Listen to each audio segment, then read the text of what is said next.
It all begins with a dark energy surging from a rift in the mountains. The energy comes from the prow, who is trapped at the very bottom of the chasm. A mysterious figure asks how he is doing, addressing him as the young master of the Yang family. Realizing he is completely immobilized, the young man cries out in agony as the terrifying voice mocks his suffering.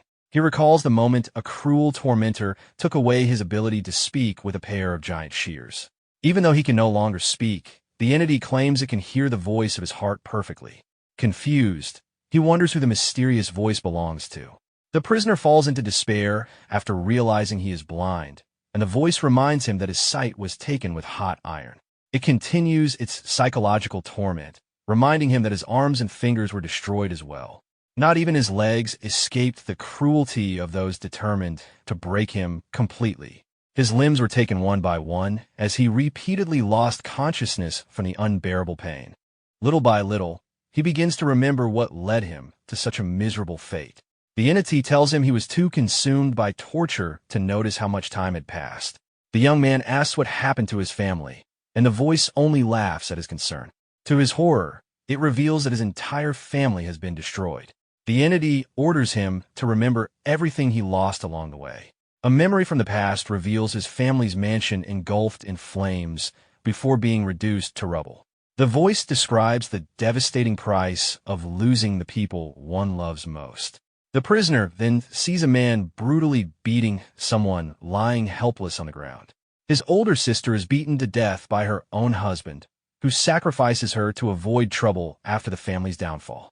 The tragedy reaches his second sister as well. Although she is a highly skilled swordswoman, her power is stripped away, and she meets a tragic end after being ambushed by ruthless criminals. The young man cries out in despair, insisting he knew nothing about it, and reminding the voice that his family was protected by powerful warriors. The dark entity questions whether he truly knew nothing about what was happening around him. It explains that after he left to marry into another family, a bloody struggle erupted among his relatives. They fought and killed one another to seize the vacant position of family patriarch. Instead of involving himself in the conflict, the young man chose to spend his time reading books. The voice mocks him for ignoring reality while hiding among the shelves of his library. He insists he was nothing more than an ordinary man, but the entity finds that claim laughable. It grows increasingly frustrated by his constant refusal to acknowledge his own brilliance. A childhood memory appears, showing the young boy beside his mother in a library. The voice reminds him that at only 4 years old, he was already organizing hundreds of complex medical books. By the age of 5, he was advising the emperor and saving thousands of peasants from starvation by accurately predicting devastating droughts. With talent like his, even history's greatest strategist would have looked like a complete beginner. The demonic face asks if he finally remembers who he truly is. The young man admits that, deep down, he always knew everything that was happening around him. The entity reveals that he was born under the influence of a sinister star destined to bring conflict wherever he went. Laughing, the creature declares that his fate has been fulfilled because everyone around him is now gone. The young man realizes he could never escape this cruel destiny. With a bitter smile, he decides to let everything unfold according to the will of the heavens.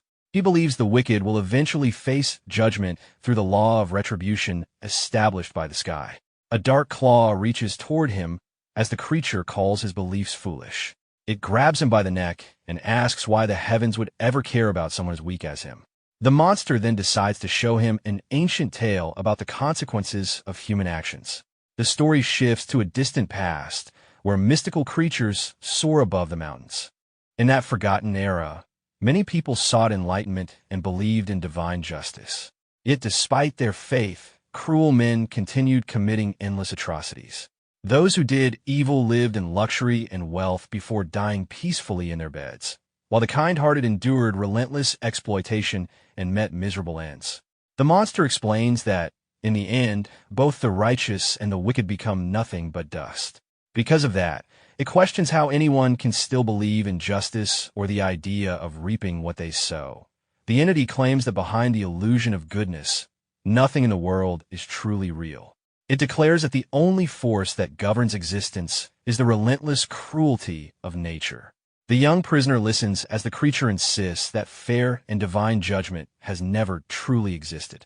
Wearing a weary smile, the young man begins laughing at everything he has just heard about divine punishment and fate. He begins to wonder if the very idea of justice is nothing more than a lie created by those who have already lost all hope. At that moment, the great dark presence asks him if he desires power. Without hesitation, the prisoner accepts. The creature then asks if he wishes to change the past and save everyone. Filled with unwavering determination, the young man answers that he does. The monster asks if he would still accept if the price were the eternal suffering of his soul. He declares that he is willing to make any sacrifice and will seize this opportunity with everything he has. He vows that he will be the one to rule everyone's destiny. Pleased by his resolve, the creature promises to grant him the power needed to change everything and begin his story anew. Dark energy wraps around the prisoner's body as he smiles at the chance he has been given. The monster tells him to open his eyes and witness the true power he is about to receive. The heavy chains that had bound him for so long begin to crack before shattering onto the ground. As he rises and takes his first steps, the voice explains that the scripture before him was crafted from the skin of those who despised humanity. Its contents were written entirely with the lifeblood of one who held a grudge against the heavens. It was stitched together with the sinews of those who hated the earth, and now their paths have become one. Holding out the macabre book, the entity tells him to seal a contract and claim a new lease on life. The young man places his hand on the mysterious scripture and accepts the pact, surrendering his soul to the darkness. The moment the contract is sealed, a massive explosion of magical energy erupts around him. The spirit reveals that the legendary Forbidden Tome is called the Scripture of the Dark Sovereign. This malevolent relic was created to replace the flawed and indifferent justice of the heavens. The voice explains that its power defies the heavens and exists to consume all the evil in the world. The scripture floats before him as the entity asks if he is willing to judge and punish every wrongdoer. The creature promises that, with his determination and the power of darkness, no goal will be beyond his reach. The young man accepts his new role and is warned that from this moment forward, he will live immersed in the deepest darkness. The scene suddenly shifts to a close-up of a blue, eye shining with immense vitality and clarity. He is now destined to act from the shadows as the Dark Sovereign, charged with punishing all the bad karma in the world. A massive beam of light descends from the sky and strikes the Wongak Pavilion, where the young master's residence stands. The grand wooden gates swing open, revealing a peaceful courtyard bathed in sunlight. Inside, the young man lies peacefully in a clean bed. Without warning, he opens his eyes wide in shock. He quickly sits upright, drenched in nervous sweat as he struggles to process what just happened. He raises a hand to his mouth and sighs in relief after realizing he can speak again. To his astonishment, his eyesight has also returned, and every trace of torture has vanished from his body. Looking around, he finds himself surrounded by books and expensive porcelain vases inside a luxurious room. He immediately recognizes it as his old bedroom in the Wongak Pavilion. Stepping onto the wooden floor, he begins to understand that he has truly been given a second chance at life. Standing before a full-length mirror, he confirms that he has returned to the past. He realizes he is only 17 years old again, long before the tragedies that destroyed everything. Just then, a servant knocks on the bedroom door and asks if the young master had been coughing. As he approaches the door, he overhears the servants whispering about the family's future. They mock him, saying he is pathetic and will probably spend the entire day locked away reading books. One even remarks that his reputation as a genius was nothing more than a baseless rumor. The young man is surprised that he can hear every word so clearly despite the room being soundproof. He quickly realizes that his hearing is not the only thing that has changed since his return. Looking down at his hands, he sees a strange, dark energy pulsing beneath his skin. He realizes that his stamina, physical strength, and all 5 senses have improved to an unbelievable degree. He wonders if all of this overwhelming power truly comes from the legendary Jim Jinshan scripture. A mysterious purple aura begins to surge around his entire body.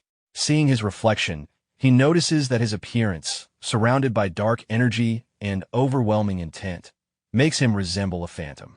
Knowing he cannot walk around looking like a monster, He tries to relax his expression to appear like a normal person. A sinister smile spreads across his face as he reflects on his current situation. In the end, he concludes that worrying about looking human is complete nonsense. After everything he has endured, the young man finally restores his normal, pleasant appearance. Satisfied with the result, he decides the time has come to put his plan into motion. Barefoot, he takes his first steps toward the door, ready to face his new reality. He pushes open the large wooden doors, revealing the bright daylight outside. Stepping into the courtyard, he closes his eyes and quietly enjoys the warmth of the sun shining over the grand estate. The servants cleaning the courtyard immediately stop working when they see him emerge. They quickly bow and respectfully ask if he slept well. Ignoring their greetings, the young man continues walking, taking in the warmth of the sunlight. The servants quietly whisper among themselves, surprised that their master is awake so early. Looking at his hand, he remembers the freezing cold that surrounded him in the eternal darkness of his former prison.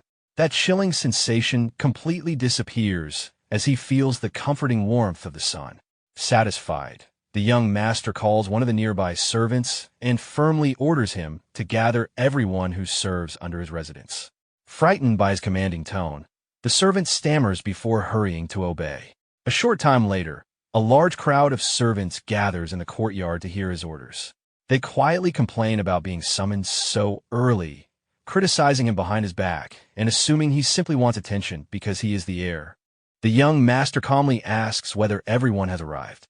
He sweeps a cold gaze across the assembled servants, making them increasingly uneasy. Without hesitation, he announces that none of them will continue serving at the Wonggak Pavilion. He orders them all to report to the head butler's office immediately to receive new assignments. The servants panic, protesting that they cannot accept such a sudden dismissal. They argue that they will be humiliated by the other staff and openly refuse to obey. The young man remembers how foolish he had been in his previous life, believing kindness alone would earn respect. He once believed his sincerity would eventually reach their hearts, no matter how long it took. With a faint smile, he realizes he had simply chosen to believe a convenient lie. The servants grow increasingly confused as the young man quietly begins to laugh. His laughter gradually grows louder until it echoes throughout the entire courtyard. Suddenly it stops. He points directly at the leader of the servants with a cold, serious expression. The servant gulps and answers in terror. The heir asks who he is, and the servant replies that he is Yan So-hyen, the young master of the El-Yang family. Yan So-hyen asks whether they believe they're the true owners of the house to dare challenge his authority. The leader immediately realizes their complaints have been interpreted as an act of rebellion and begins trembling with fear. The young master reminds everyone that defying one's master is a serious offense, one that normally costs the guilty party at least a hand or a foot. Terrified, every servant throws themselves to the ground and begs for mercy. Their leader is drenched in sweat as he desperately pleads that he has a wife and children depending on him. The servants repeatedly bow until their foreheads strike the ground, insisting they never intended to disobey. With a calm smile, Yan So-hyen raises a finger to his lips, signaling them to be silent. Watching them kneel before him, he realizes controlling these people is far easier than he expected. Smiling to himself, he understands that he has effortlessly removed the spies who had been monitoring his every move. Walking past the trembling servants, he tells them he will not punish them because the true mistake was his own softness in the past. He coldly orders everyone to pack their belongings immediately and leave his residence. Relieved that they have escaped punishment, the servants bow repeatedly in gratitude. Yan So-hyen tells their leader to report the mass dismissal to the head butler's office, but quickly changes his mind. Instead, he orders the chief butler to personally choose his next servant. The employee promises to deliver the message. The servants flee the courtyard in desperation while the young master once again enjoys the warmth of the sunlight. Looking at his hand beneath the daylight, he notices how unusually intense the heat feels. Although he can feel the sun's warmth, he realizes he cannot actually see the sun itself. As he wonders whether the sun has abandoned him, the scripture of the Dark Sovereign whispers that his destiny is now to punish evil while acting from the shadows. Elsewhere within the family estate, a guard urgently reports to the chief butler. The spy informs him that the young master has dismissed every servant and watchman assigned to his residence. The guards bow respectfully, waiting for instructions on how to respond to the young heir's actions. Hidden figures lurking in the shadows become furious upon hearing about the young master's sudden boldness. Inside the Liu Yong family's butler's office, the chief butler realizes the day he had long feared has finally arrived. He reflects that he always knew something significant would eventually happen involving the young master. After 10 years of complete isolation, he finds it remarkable that the young master has suddenly expelled every servant. The old butler recalls the day he first witnessed the young master holding a sword in the courtyard. Despite his young age, he displayed flawless dexterity, performing swift and complex sword techniques with ease. Both the butler and the guards watching at the time were astonished by his perfect stance. In that moment, the butler realized the young master's presence and technique already belonged to a true sword master. He understands at the time when he could simply observe the young master from a distance has officially come to an end. Just then, a young maid named Young respectfully approaches his desk and greets him. The head butler asks her to come closer because he has an important secret mission for her. She calmly steps forward and agrees to hear his orders. The old man admits that he has always thought highly of her, which is why he delayed assigning this dangerous task until now.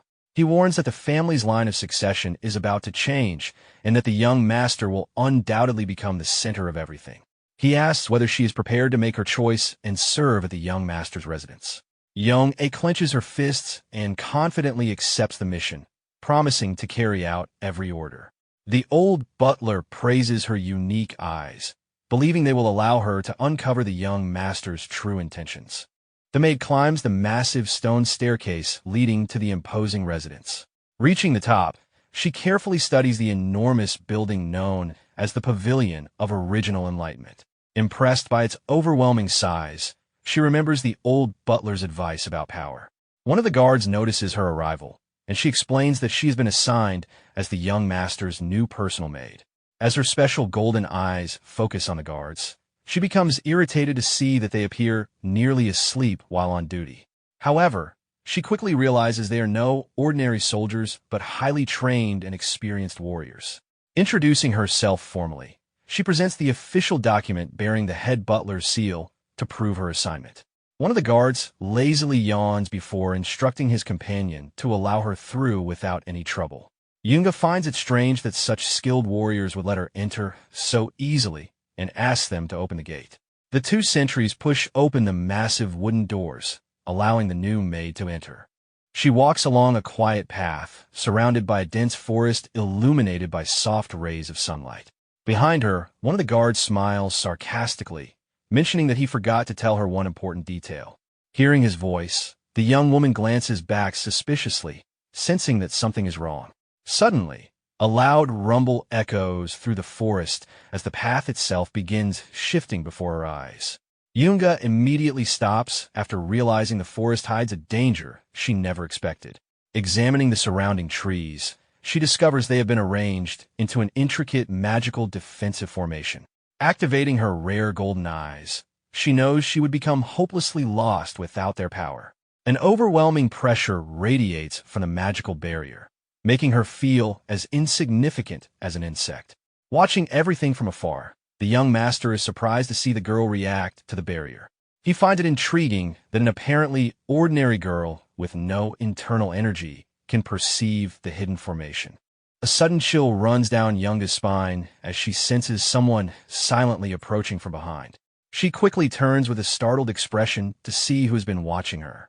Emerging from the drifting mist, the young master calmly walks toward her.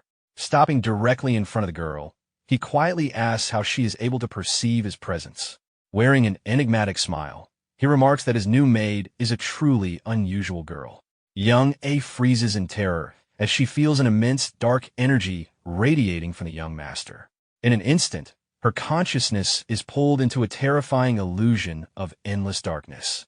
Lost within the void, she wonders where she is before noticing a small, mysterious blue flame floating in the darkness. The blue flame suddenly transforms into a gigantic demonic eye, staring at her with a macabre and terrifying smile.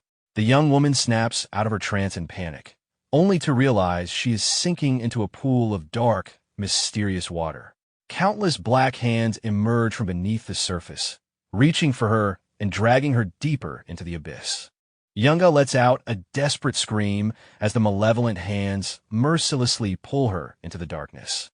They cover her mouth, preventing her from calling for help while forcing her beneath the black water. As her consciousness begins to fade, she desperately prays for someone to save her.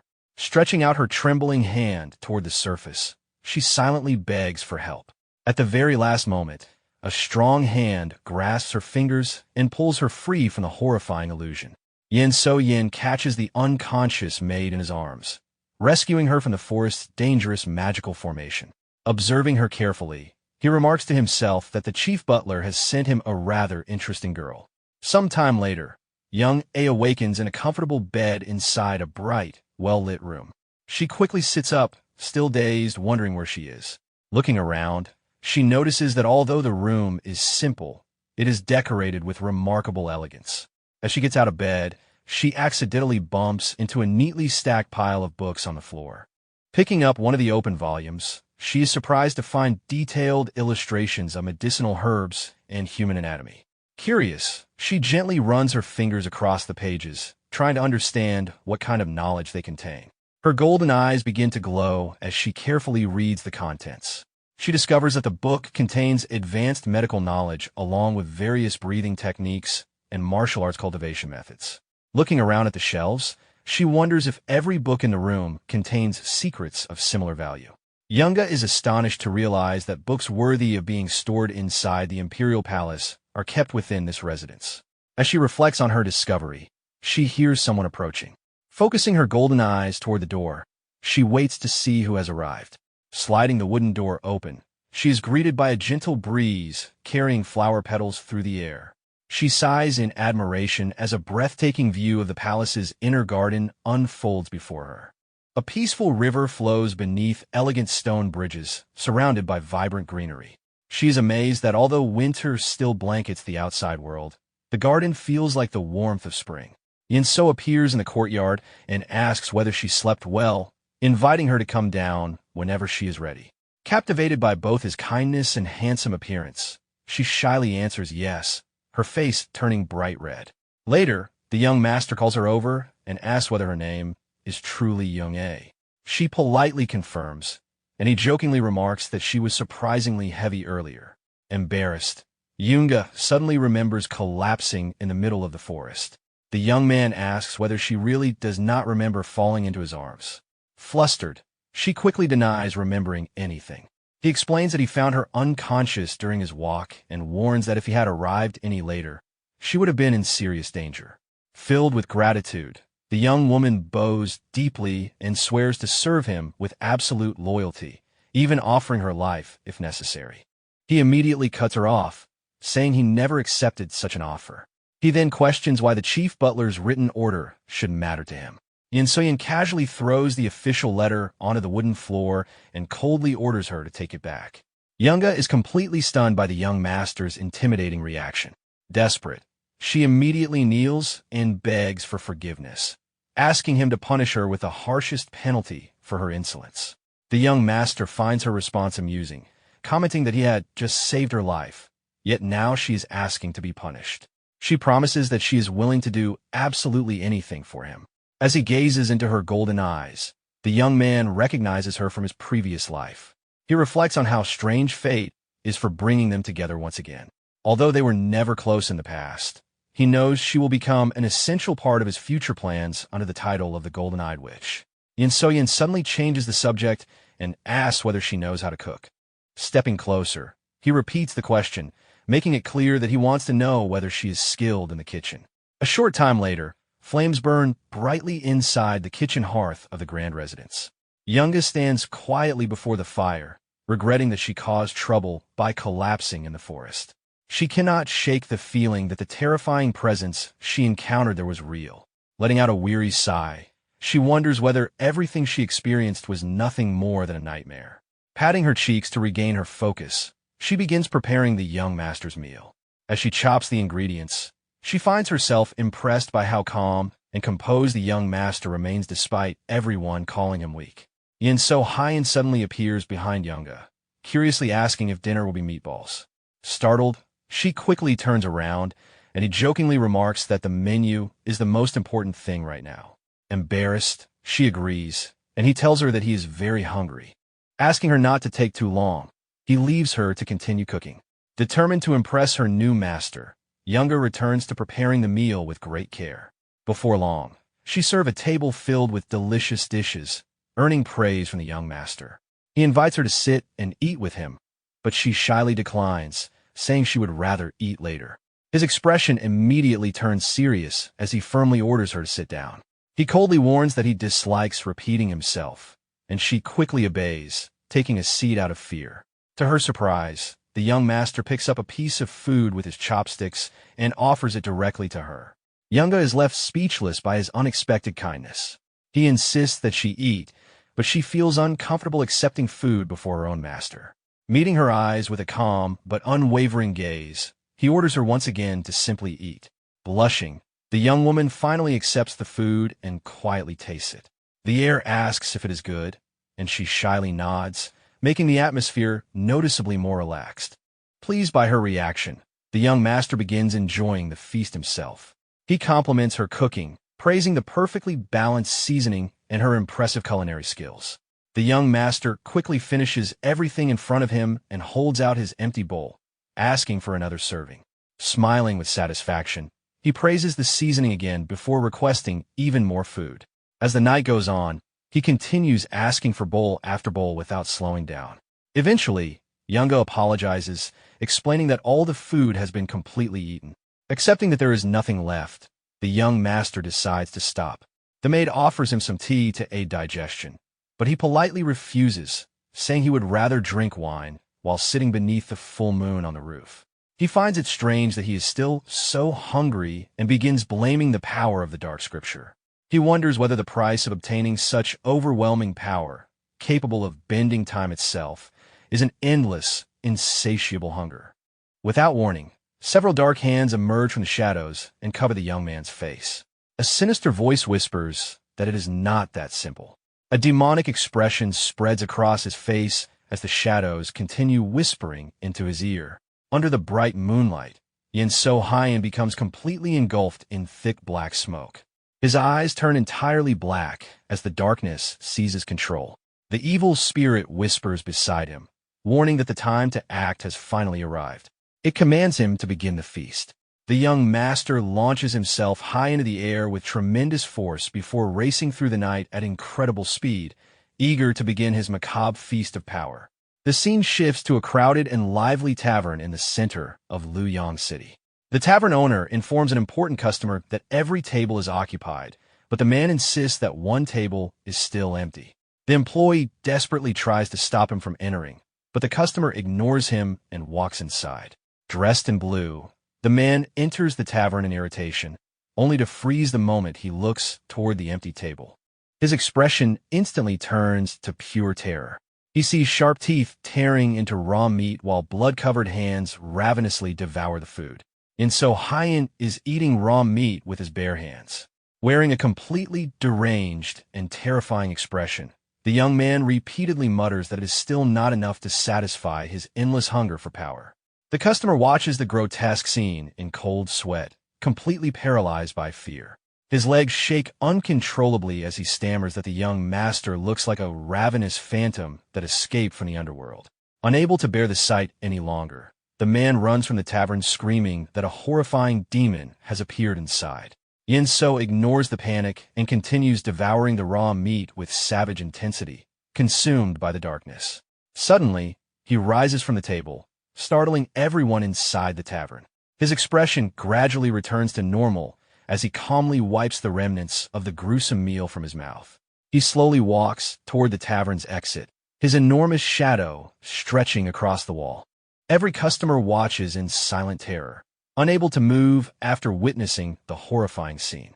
Stopping before the tavern's manager, Yin So Hyan calmly asks for the total cost of the meal.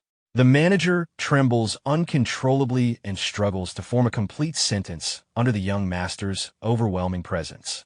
With a faint dark smile, Yin So-hyun tosses a pouch of money to the manager, assuring him that it is more than enough to cover the bill.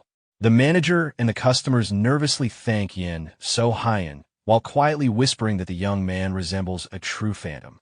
Later, while sitting on the rooftop beneath the full moon, the young master complains that he is still hungry despite devouring an enormous amount of food at the tavern. He wonders if he has truly become a ravenous phantom of the underworld, and whether anything could ever satisfy his endless hunger. Trying to regain control of his thoughts, he shakes his head to drive away the disturbing hallucinations. At that moment, a distinct scent drifts through the air. Curious, he wonders where the alluring fragrance is coming from. A wicked smile spreads across his face as he realizes a delicious aroma is filling the night. Excitement overtakes him as he believes he has finally found the perfect feast to satisfy his dark hunger. In a nearby alley, the sounds of violent blows and desperate cries echo through the quiet streets of Luoyang. A merchant is brutally thrown onto the ground by a group of ruthless tax collectors from the Blackbone faction. They mock the injured man, asking if he truly believed he could steal from their boss. The bloodied merchant crawls across the ground, angrily protesting the outrageous interest imposed by the criminals. One thug stomps on the merchant's injured hand, demanding silence as the man screams in agony. The gang's leader orders the beating to stop and tells his men to retrieve the merchant's identification plaque lying nearby. Picking up the wooden plaque, he laughs, knowing it gives him complete control over the merchant's life. He cruelly declares that he can now sell the man's shop, wife, and children to repay the debt. The merchant desperately begs them to spare his family and take only him, promising to accept any punishment. The collectors continue kicking him, mocking him by saying his old body is worthless on the slave market. Just as the leader begins making horrifying plans for the merchant's children, a strange whistling sound echoes through the alley. The criminals immediately look around in anger, demanding to know who dares mock them. One thug suddenly clutches his head as the piercing whistle causes him unbearable pain. The leader orders everyone to remain silent so they can locate the source of the eerie sound. He quickly realizes that only an extraordinary master could shake someone's soul with nothing more than a whistle. Respectfully, he calls out, asking the hidden master to reveal himself and explain his purpose. The three criminals assume fighting stances while anxiously waiting for their mysterious opponent to appear. The leader swallows nervously as a cold sweat runs down his neck beneath the overwhelming magical pressure filling the alley. He bows once more, pleading with the hidden master to honor them by revealing himself. Suddenly, the sound of heavy footsteps echoes through the darkness. Yin So-hyun emerges from the shadows, surrounded by a dense purple aura as his eyes glow with an unnatural violet light. The gang leader instinctively steps backward, terrified by the young man's frightening, macabre smile. Yin So-hyun calmly remarks that he followed a delicious scent and is pleased to have found his feast. The leader immediately realizes that the young master is the monster rumored to haunt Luoyang. Desperately shouting, he charges forward to attack, but before he can react, Yin So-hyun effortlessly catches his arm. Without the slightest strain, the young master begins crushing it while the thug screams in agony, begging him to stop. A violent crack echoes through the alley as the arm snaps, spraying blood across the ground. The remaining two thugs watch in complete horror, frozen in place and unable to react. Holding the leader by the neck, Yin So-hyun releases a surge of dark energy that begins draining the criminal's life force. Wearing a macabre, blood-stained smile, he savors the life energy flowing from the wicked man's body. Once every trace of vitality has been consumed, he drops the shriveled corpse onto the stone pavement. The smoke of darkness continues swirling around him as shadows and spirits from the underworld emerge, celebrating the completion of the terrifying ritual. The criminal's life force is completely absorbed into the darkness, feeding the young master's insatiable power. The swirling vortex of darkness flows into Yin So-hyun's chest, temporarily easing the endless void within him. A sinister smile crosses his face as he notices the two remaining tax collectors trembling in fear. The surviving thugs scream that he is a monster before turning and fleeing in panic. They race desperately through the dark alley, trying to escape the terrifying presence pursuing them. Suddenly, A monstrous force of darkness bursts from the shadows and savagely strikes one of the fleeing men from behind. The last criminal freezes in terror as he realizes his companion has been caught without any chance to defend himself. A bloodied hand slowly slides down the tiled wall, revealing the brutality of the attack. Spitting blood, the surviving bandit trembles uncontrollably, convinced that everything happening around him must be a nightmare. Overwhelmed by fear, the last thug abandons his companion and The survivor runs through the dark streets in absolute panic, screaming for help.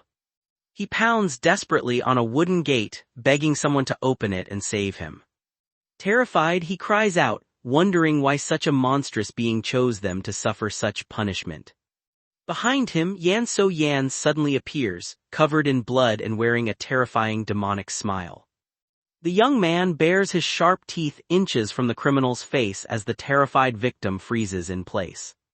A dark voice echoes through the night, warning that this suffering is only the beginning. Suddenly the scene shifts. Yan So Yan awakens lying on his back atop the cold stone floor of an unfamiliar place.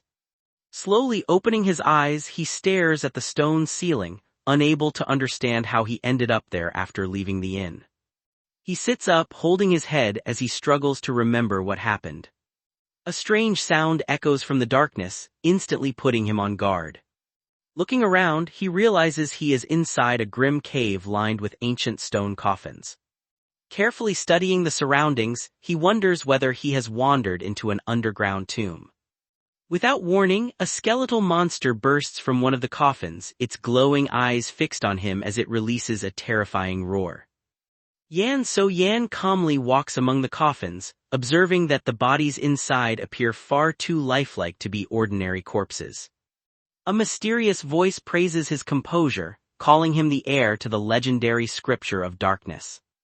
An ancient elder dressed in dark robes emerges from the shadows, floating before Yan So Hyan with glowing eyes.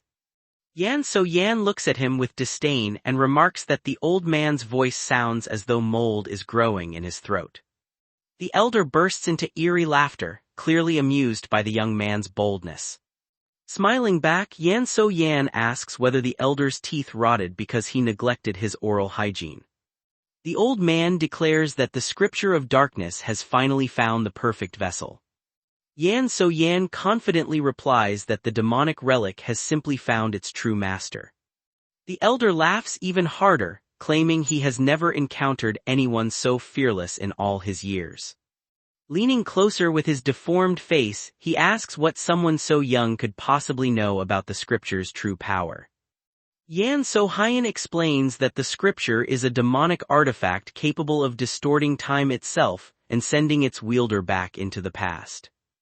He further reveals that it was created from the blood and skin of 3 immortal beings who defied the laws of the world. The young man then respectfully bows and humbly asks the elder to teach him everything he knows about the legendary relic. The elder is visibly surprised, explaining that every previous owner of the scripture was driven only by arrogance or madness. He says they either became consumed by their greed for absolute power or eventually lost their minds. Yan So Yan finds the elder's sudden respect unusual, wondering why his attitude has changed so drastically. The old man admits that, in truth, even he does not fully understand the mysteries of the scripture of the Dark Sovereign. He explains that the artifact was created to contain absolute darkness, yet its true origin remains unknown. His reddish eye glows as he quietly reveals that he knows this because he himself was once an immortal. Sadly correcting himself, he says that immortality has long since left him, and his body is slowly falling apart. The elder laments the pitiful state to which he has fallen. Yan So Hyan listens silently as the elder explains that he spent countless ages studying the scripture, only to discover that every answer uncovered even greater mysteries. Despite the danger and endless hardship, he confesses he could never abandon his research. Yan So Yan is astonished that even an immortal spent so long studying the relic without fully understanding it. The elder explains that many have attempted to master the scripture's overwhelming power, but every one of them was ultimately consumed by it. Pointing toward the young man, he smiles and says that, for the first time, he sees a genuine spark of hope. He then reveals that the necessary ritual has already begun. Confused, Yan So-yan asks what ritual he is referring to. With a sinister expression, the elder asks whether the young man truly does not remember devouring his victims. Yan So-yan's eyes widen as he finally understands the elder's meaning. Memories flood back of his demonic form drenched in the blood of those he slaughtered during the night.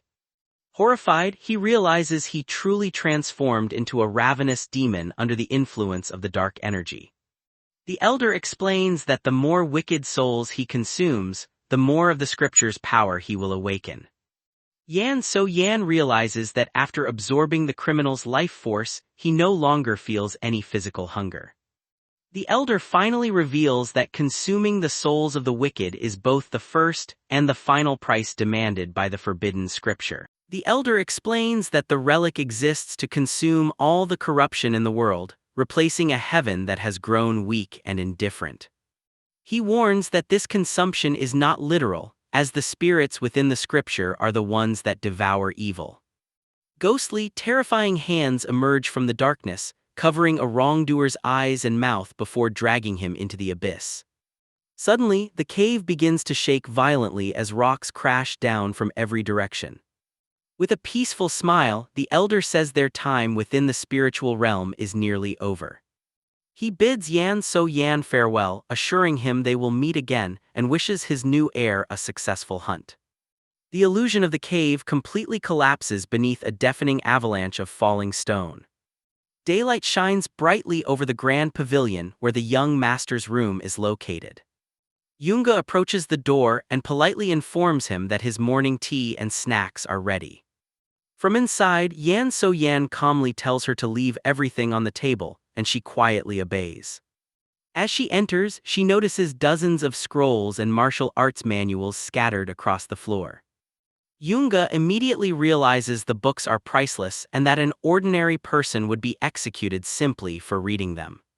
She also notices how little the heir cares about proper etiquette. He insists on cooking with her, picking vegetables from the garden himself, and eating every meal alongside his servants. Watching him prepare the food, she finds it strange that someone of such high status is so accustomed to ordinary chores. She timidly asks whether he truly wants a simple maid to share another meal with him. With a gentle smile, the young master assures her that he wants her to eat beside him today and every day after. When she politely refuses, he simply repeats that she should stop arguing and eat. Another thing catches Yoonga's attention. As the young master quietly reads his books, she studies him with her golden eyes and concludes that he has absolutely no romantic interest in her. Known as the ice flower, she had always attracted the greedy attention of men. She remembers how maids who caught the interest of the second and third young masters disappeared without a trace. Because of that, she had always feared attracting their attention and viewed the eldest brother's complete indifference as her salvation. She begins wondering whether accepting the butler's recommendation to serve the eldest heir was truly the right decision. Suddenly, a guard wearing a red bandana rushes into the room and apologizes for interrupting with an urgent report. Yoonga immediately scolds him, reminding him that interrupting the master's meal is highly disrespectful. The nervous guard explains that an important group has arrived at the pavilion. He reports that the visitors are elite soldiers from the main family's personal guard. Yoonga immediately realizes they answer directly to the third young master. The messenger adds that they have come to demand the maid who arrived the previous day.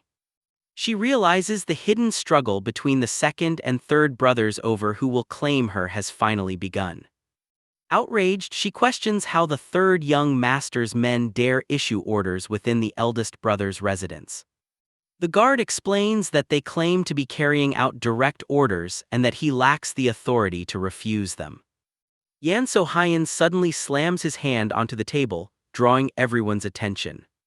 Remaining calm, he orders Yoonga to go speak with them. She stares back in disbelief, unable to understand why her master appears willing to hand her over. Without looking up from his book, he simply remarks that they are making too much noise and tells her to deal with it. Annoyed by the third young master's arrogance, Yunga bows and accepts the order. Before she can leave, however, Yan So-hyun tells both her and the guard to wait. The scar-faced soldier looks around in confusion and points at himself, asking whether the young master is addressing him. Rising from his seat, Yan So-hyun fixes him with a cold stare and asks who gave him permission to enter the room without being summoned. The soldier hurriedly explains that the gate messenger has been missing since the previous day, forcing him to deliver the report himself. Yan So-hyun asks sarcastically whether the absence of a gatekeeper gives anyone permission to enter his room whenever they please. Realizing his mistake, the soldier immediately kneels and begs for forgiveness, promising never to repeat it. The young master accepts the apology but announces that, from this moment forward, the soldier is officially reassigned as the pavilion's gate guard. The warrior is left speechless upon realizing he has been demoted.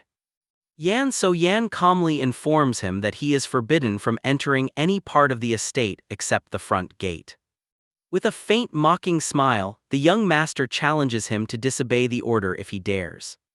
The guard accepts the punishment, silently enduring the humiliation while grumbling to himself about being reduced to a simple gate watchman. The young master calmly asks why he is still standing there, prompting the soldier to hurry off and report to his new post. Outside the residence, an arrogant warrior loudly complains about the lack of a proper reception. Yunga politely steps forward to greet the visitor, remaining composed despite his rude attitude. The man arrogantly orders her to take him inside at once, insisting he must speak with the young master. Yunga firmly refuses, explaining that the young master is not receiving visitors and that he can state his business where he stands. Enraged by her refusal, the warrior begins drawing his sword. Determined to force his way inside, he charges forward, declaring that no one has the right to challenge his authority. Yunga meets the threat without retreating, her golden eyes shining with determination. A loud clash suddenly echoes through the courtyard. Startled, she watches as the newly demoted gate guard appears and effortlessly blocks the incoming sword strike. The guard calmly warns that the area is restricted and that no one may enter without proper authorization. The intruder demands to know who he is to interfere. The veteran guard's eyes glow red as he gives one final warning for the man to back away. Sensing the overwhelming pressure, the warrior breaks into a cold sweat, realizing the gate guard is far stronger than he appears. Still irritated by his recent demotion, the guard decides to use the arrogant visitor to make an example. Intimidated, the man takes a cautious step back and claims that his business is only with the maid. Pointing at Yunga, he orders her to accompany him to meet the third young master. She proudly replies that the third young master has no authority to decide where she goes. The warrior grinds his teeth in anger. But Yunga calmly explains that she is simply following the family's rules. He warns that he looks forward to seeing whether she remains so confident in front of his master. With that, the visitor turns and leaves, remarking that his master dislikes using things that have already passed through someone else's hands. As he departs, he accidentally collides with another senior official, and the two exchange irritated complaints before continuing on. The newly arrived elder approaches Yunga and praises the excellent security at the pavilion. He formally introduces himself as the personal butler responsible for the second young master's residence. Holding a sealed letter, he arrogantly demands to be taken to the eldest heir. Yunga patiently repeats that the eldest young master is not receiving visitors today. The butler questions her authority and explains that he has come to deliver a personal letter from the second young master. The gate guard steps in and calmly suggests that the butler leave the letter with Yunga before returning home. With no alternative, the butler hands her the envelope while fixing her with a suspicious stare. Leaning close, he quietly whispers that her choices no longer matter because she belongs to them. Yunga assures him the letter will be delivered. After the butler leaves, the gate guard remarks that the young master never actually forbade visitors. Yunga admits that refusing them was entirely her own decision because she feels no genuine respect for the second or third young masters. The veteran soldier says he only mentioned it because she reminds him of his own daughter and wonders if she is simply trying to protect herself. He also questions why the young master chose not to deal with the disturbance personally. Before leaving, he reminds her not to forget to deliver the second young master's letter. Left alone, Yunga reflects on her life since being sold into the family. She remembers everyone who helped her survive and realizes she has never truly understood what genuine loyalty means. Instead, she had always treated relationships like simple exchanges of favors. She also realizes she has been treating the young heir with the same emotional distance. Later, Yunga enters Yan So-yan's room and respectfully hands him the letter. Without showing the slightest reaction, he takes the envelope and casually tosses it into the burning fireplace. Yunga watches in horror as the second young master's letter burns to ashes. She urgently reminds him who sent it, but Yan So-yan calmly replies that he already knows. Stammering nervously, Yunga explains that the letter likely determines her future within the family. She anxiously asks whether he is certain there will be no consequences for burning it without reading it. Yan So-hyun replies with disdain that if the matter had truly been important, his brother would have come to speak with him personally. He then catches Yunga off guard by asking why she never opened the letter herself if she was so concerned about its contents. Calmly, he points out that if she truly feared for her future, she should have read the letter before delivering it. Yunga's golden eyes widen in shock as she hurriedly explains that a mere maid would never dare commit such an offense. With a gentle smile, Yan So-hyun tells her to forget about it and invites her to share a cup of tea. As he pours the tea, Yunga hesitantly asks whether she also has permission to drink with him. She politely accepts the invitation and quietly sips her tea while sitting across from her master. Yan So-hyun compliments the tea's rich aroma as they sit together in silence. Holding her cup, Yunga reflects on the hidden meaning behind his words. Suddenly, memories of the past come rushing back. She remembers that every meal they shared began with him making her taste every dish before he ate. Her face turns pale as she realizes she had unknowingly been serving as his poison tester. She finally understands that he insisted on cooking and eating with her because he never fully trusted her. The realization saddens her as she accepts that, in his eyes, she was nothing more than another possible spy. Unable to bear the guilt, Yunga rises from the table and openly admits that she entered the residence under someone else's orders. Without looking up from his book, Yan So-hyun calmly acknowledges her confession. She apologizes for hiding the truth and admits that claiming he was not receiving visitors had been entirely her own decision. Filled with regret, she calls herself foolish for believing she understood everything while overlooking what truly mattered. She confesses that she spent her entire life focused only on surviving and never understood what it truly meant to serve someone. Yunga falls to her knees and begs the eldest heir for forgiveness. Bowing deeply, she asks whether he would accept her sincere loyalty and complete devotion. Yan So-hyun quietly watches her, his calm gaze revealing nothing of his final decision. He asks whether she is truly prepared to swear absolute loyalty, even in the face of the greatest dangers. Her golden eyes shine with determination as she firmly promises that she is. The young master then asks whether she knows anything about his father. Yunga replies that everyone believes the patriarch is gravely ill. Yan So-hyun calmly reveals that his father is not sick, but has remained in a coma for years after being poisoned. Because of that, he has always been forced to guard his own food and survive repeated assassination attempts. Shocked by the revelation, Yunga admits she never imagined such cruelty existed within the family. Yan So-hyun quietly warns her that this is only the beginning of the darkness surrounding the clan and asks whether she still wishes to serve him. Moved by everything she has learned, Yunga bows once more and sincerely asks to become his loyal maid. Satisfied with her answer, the young master hands her the remaining burned fragment of the letter and tells her to read the final lines. The letter instructs him to treat her like a beast of burden if she confessed, and to eliminate her without hesitation if she ever attempted to negotiate.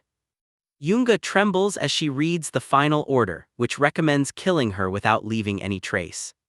She breaks into tears, devastated by the betrayal of the chief butler she had always regarded as a father figure. Yan So-yan calmly takes another sip of tea and asks whether she finally understands why he showed her the letter. Wiping away her tears, Yunga quietly says that she does. She explains that he showed her the meaning of true loyalty in a world consumed by deception and conspiracies. The young master smiles faintly and replies that, to him, absolute loyalty is nothing more than madness created by weak people. Even so, he asks whether she still wishes to dedicate her life to him if he accepts her service. A faint blush appears on Yunga's face as she replies that the decision is entirely his, but her own decision has already been made. From this day forward, she wishes to serve him faithfully. Yan So-hyun smiles warmly, clearly pleased by her honest answer. Night falls over the towering pavilion as silence settles across the estate. While sharing tea with her master, Yunga begins telling him about her family's past. She recalls the peaceful days she once shared with her beloved father and her remarkable older sister. The memories show a happy family before tragedy and financial ruin destroyed everything.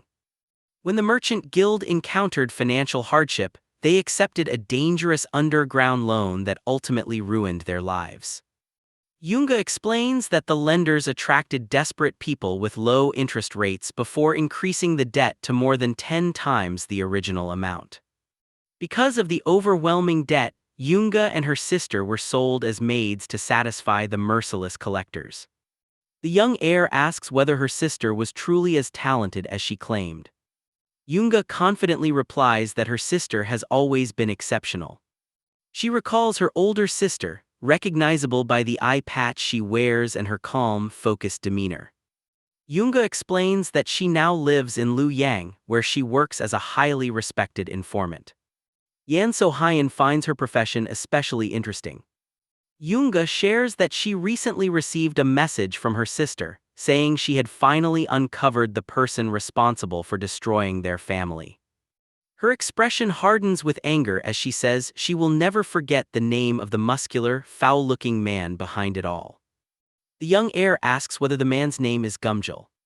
She immediately confirms that everyone knows the bandit by that name. Yan So-hyun asks whether her sister truly works as one of the city's information brokers. Taking another sip of tea, he suggests they visit her the following day. Yunga is stunned by her master's unexpected kindness and gladly accepts. Smiling, Yan So-hyun tells her they can spend the entire day there so she can talk with her sister as much as she wishes. The following morning, Yunga arrives in the courtyard wearing her usual clothes and announces that she is ready. The young master quietly looks her over from head to toe, making her worry about her appearance. He remarks that her clothes are far too plain for someone accompanying the eldest heir and calls for the newly assigned gate guard. The scar-faced guard approaches, grumbling about his new position, but Yan So-hyun immediately tells him to be quiet. The young master orders him to retrieve the finest women's clothing from the inner palace. The guard protests that fetching women's clothes is beneath him, but Yan So-hyun warns that if he hesitates he will be demoted again, this time to cleaning the pavilion stables. Terrified of an even worse punishment, the soldier dashes away at full speed.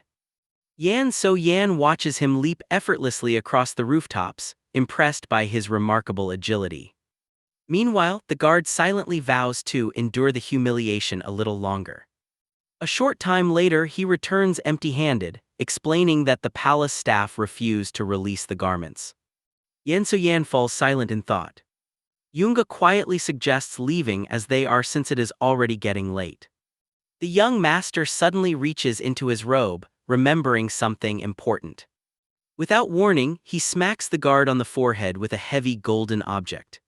Startled, the soldier examines it in disbelief. Yan So-yan calmly tells him to return and present the official seal. Growing impatient with the complaints, he gives the guard a light kick and orders him to hurry back. Watching the exchange with wide eyes, Yunga asks whether that object is truly what she believes it to be. Yan So Hyen calmly confirms that it is the official seal of the family patriarch. Shocked, she asks why such an important symbol of authority is in his possession. The young master explains that with his father lying in a coma, the patriarch's seal naturally remains with the eldest son. The sacred seal of the Liu Yang sword family is a mystical artifact of supreme authority bestowed directly by the emperor. Yan So Hyen casually admits that he has used the seal since childhood for ordinary errands like buying books and brushes. Yunga is left speechless by how casually he treats such an invaluable treasure. Soon afterward, the elegant housekeeper Wu Huan arrives with several maids carrying large chests filled with luxurious fabrics. The young heir smiles and remarks that everything would have been much easier had they cooperated from the beginning. Although visibly frustrated, Wu Huan remains respectful, asks for permission to leave, and quietly withdraws. The courtyard is soon filled with chests overflowing with expensive clothing and accessories prepared exclusively for Yunga. Looking over the luxurious silks, she hesitates, saying such elegant garments are far beyond the station of a simple maid. Yan So Hyen assures her that she will wear clothes like these often from now on because she is under his protection. Deeply moved by his generosity, Yunga clasps her hands tightly and bows in heartfelt gratitude. The story then shifts to the prosperous city of Liu Yang, the empire's greatest center of commerce and trade. As they walk through the busy streets, passers-by stop to admire the distinguished group. Many people openly praise Yunga's remarkable beauty. One man quickly warns his friend not to stare too long, reminding him that the guard accompanying the beautiful young woman belongs to the powerful and feared Liu Yang sword family. The guard walks beside Yunga through the busy marketplace, quietly grumbling about having to serve as a personal bodyguard. Suddenly, Yan So Yan announces that he has a personal matter to attend to and says he will meet them later. The guard panics, asking whether the young master truly intends to leave his own protector behind. Yan So Yan calmly confirms it and orders him to focus entirely on protecting Yunga. In the blink of an eye, the young master vanishes without a trace, leaving the veteran warrior completely stunned. Frustrated, the guard tells Yunga he must leave her briefly to track down his master. Smiling reassuringly, she tells him she can protect herself and urges him to focus on the person she admires most. The guard immediately leaps onto the rooftops, determined to find the young master's trail. He races across the city's rooftops at full speed, scanning every corner for any sign of him. After searching in vain, he realizes the young master has disappeared without leaving the slightest clue. A cold sweat runs down his face as he begins to question who Yan So Yan truly is. The long-haired young master arrives before an old wooden gate that slowly creaks open. A beam of light spills into the dark, dusty interior as he steps inside. A voice welcomes him, saying that he has finally arrived. An elderly man covered in scars greets him respectfully and invites him inside. The old artisan suddenly cries out in horror when he sees the complete destruction of his courtyard. Realizing the Black Bone sect has attacked his home, he rushes inside to find his family. His wife and children run toward him, overjoyed that he has returned safely. The family embraces tearfully, grateful that everyone survived the attack. The young master quietly watches the emotional reunion without interrupting. Noticing the mysterious stranger beside her husband, the artisan's wife assumes he is a debt collector. Believing the worst, the artisan kneels and begs for mercy, promising to repay every debt. His family joins him, desperately pleading for the stranger to spare his life. The elderly artisan quickly explains that the young man is actually the one who saved him. Relieved, his wife wipes away her tears and bows deeply to thank their savior. The entire family respectfully bows, while the young master silently observes them. Smiling gratefully, the artisan invites him inside for a cup of hot tea. The young master politely accepts their hospitality. The artisan nervously serves the tea, worried that such a simple drink may disappoint his guest. After taking a sip, the young master politely praises its excellent aroma. As they sit together, he refuses any reward and instead asks about the criminals who destroyed the workshop. The artisan explains that they belong to the Black Bones sect under the leadership of the ruthless Gumju. He says the organization controls the local gambling houses and operates as a merciless loan-sharking syndicate. The young master asks why the artisan entered a gambling house, knowing it was an obvious trap. He recalls creating the law that limits interest rates and learns that the sect uses gambling to bypass those restrictions. Taking another sip of tea, he asks whether the artisan knows anything about the sect's leaders. The old man sighs, admitting that ordinary people have no access to such important information. Closing his eyes for a moment, the young master quietly says he understands their situation. He thanks the family for their hospitality and says it is time for him to continue his journey. The artisan asks for his savior's name, but the young master politely tells them not to concern themselves with it. Unwilling to let him leave empty-handed, the family insists on giving him something in return. As he looks around the workshop, his attention is drawn to several colorful clay masks scattered across the floor.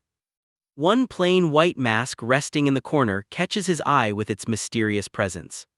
He picks it up and says he will accept this simple mask as repayment for their gratitude. The artisan suddenly turns pale, horrified by the choice. He nervously explains that the strange mask was never made by him.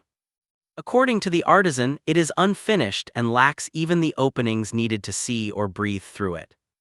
The artisan explains that the mask was his father's final creation before he lost his sanity and that he had intended to destroy it because he believed it was cursed. Holding the mysterious mask, the young master asks what could have driven his father to leave behind such a work. The artisan sighs, saying that the actions of a man who has lost his mind can never be understood. A faint smile crosses the young master's face as he asks whether something tragic happened before his father descended into madness. Startled, the artisan asks how he knew and begins revealing the family's past. He explains that he once had an exceptionally talented older brother who was falsely accused of a crime. Desperate to save him, their father pleaded with the local inspector for help. Instead, the corrupt official demanded an enormous bribe, forcing the family to borrow money from the Black Bones sect.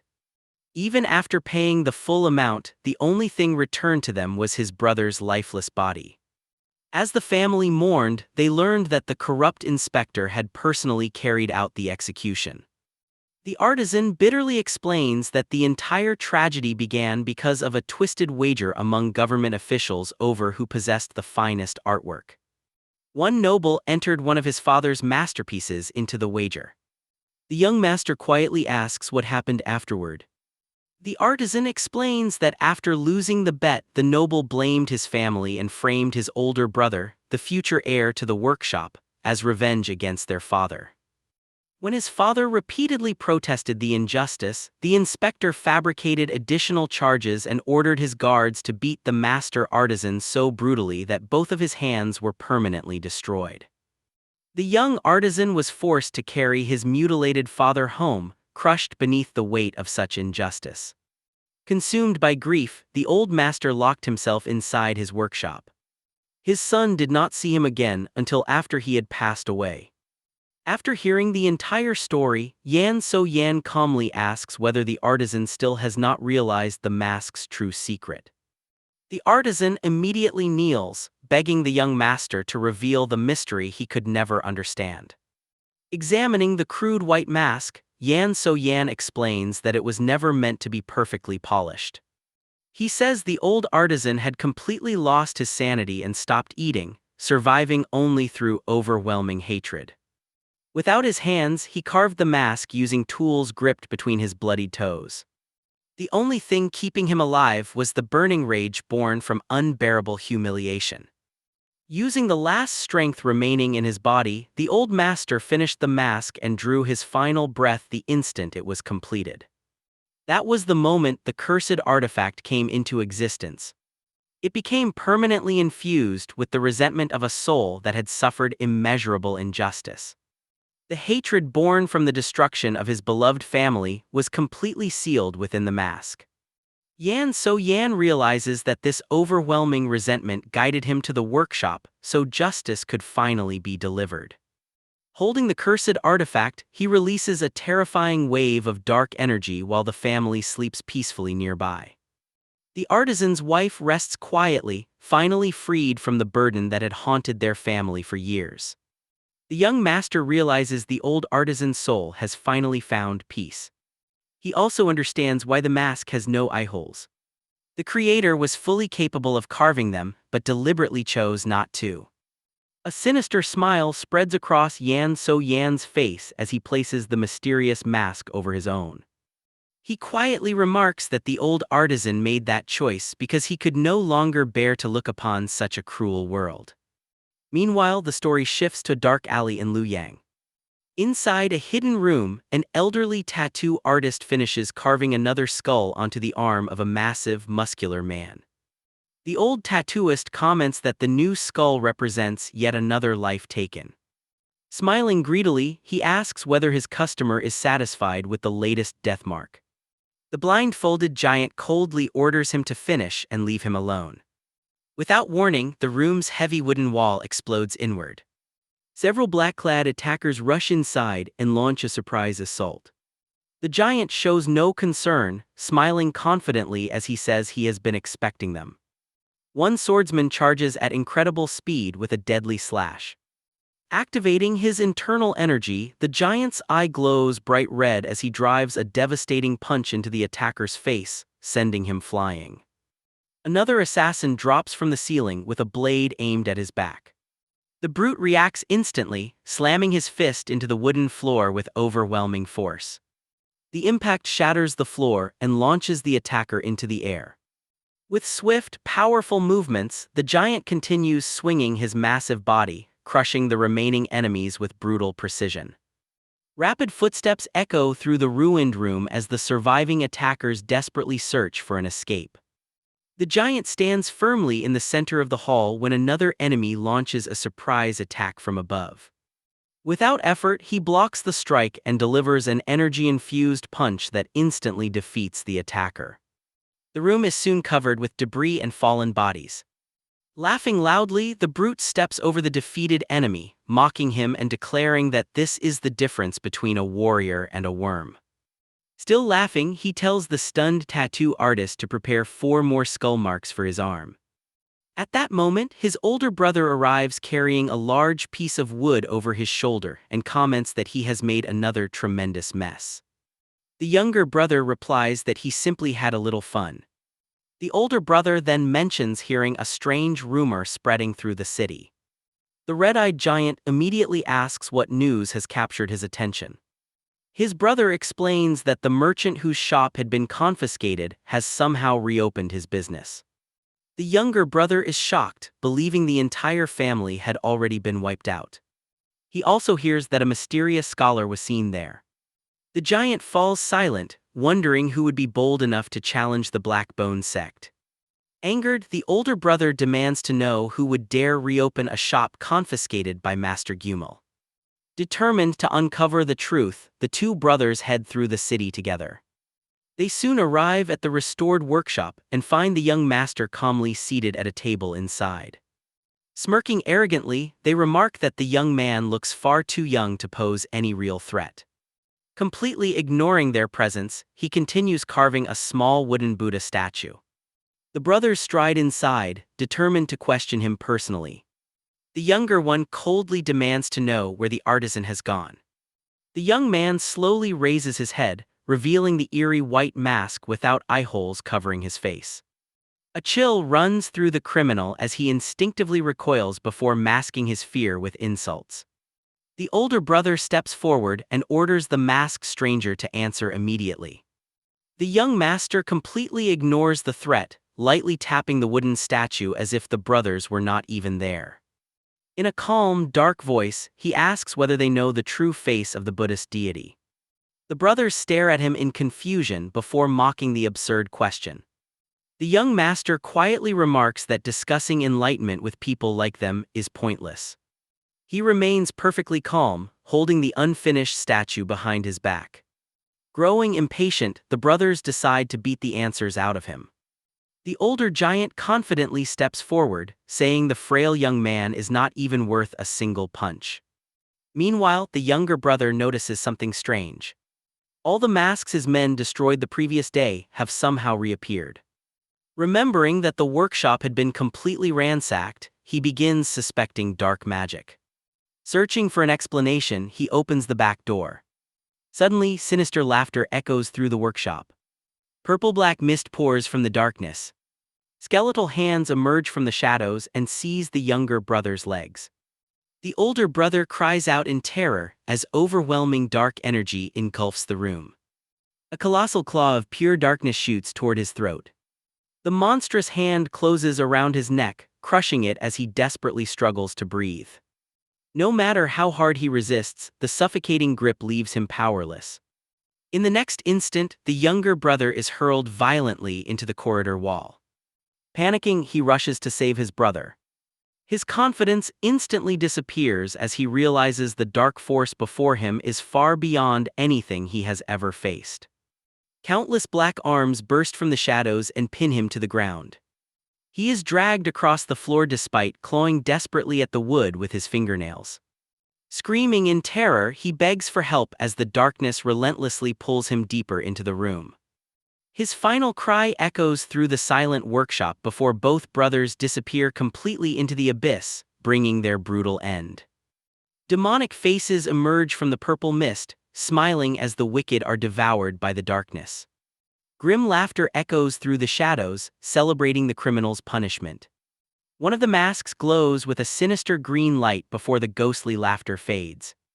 The scene shifts to the young master sitting alone in a quiet forest, calmly carving wood as the breeze rustles the leaves. He reflects that simply copying a form is not enough and wonders what the deity's true face looked like. Seated on a rock beneath the morning sun, he completes the sculpture and lightly taps it, revealing a perfectly smooth, featureless face. He places the statue on the master artisan's grave, wishing peace upon the entire family. His expression hardens as he vows to destroy the Black Bone sect, declaring that their mockery will soon be the only weapon they have left. Meanwhile, at a lavish pavilion in Luoyang, Yunga visits her older sister and informant.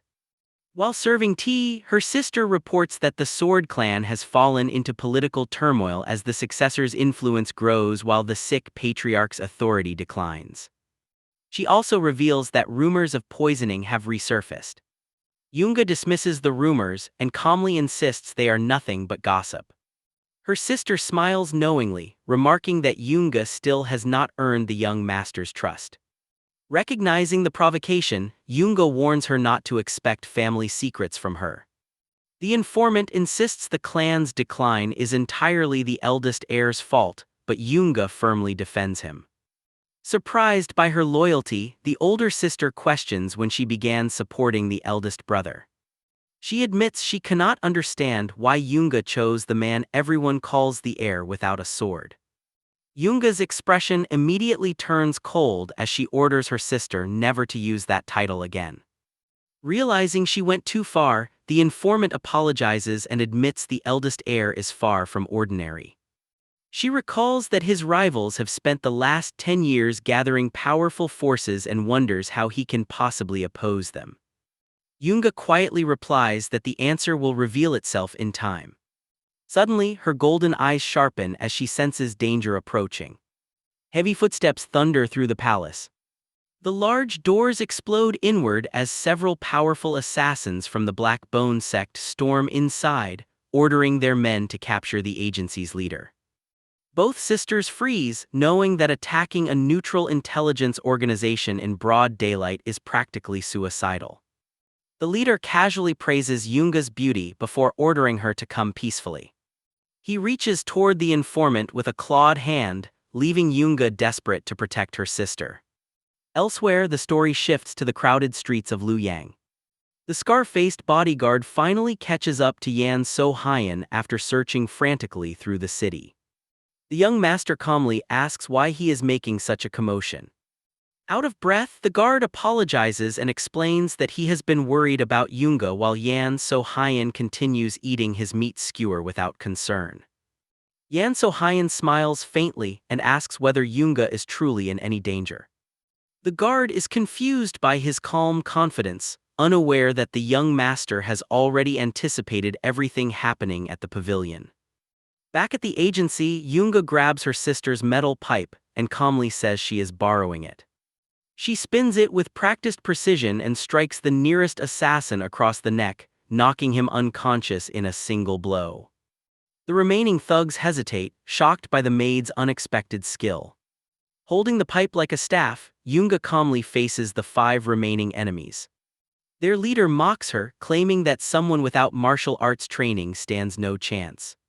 Her sister grows anxious, knowing Yunga lacks a true warrior's strength. Without taking her eyes off the enemies, Yunga asks how long she must hold them off.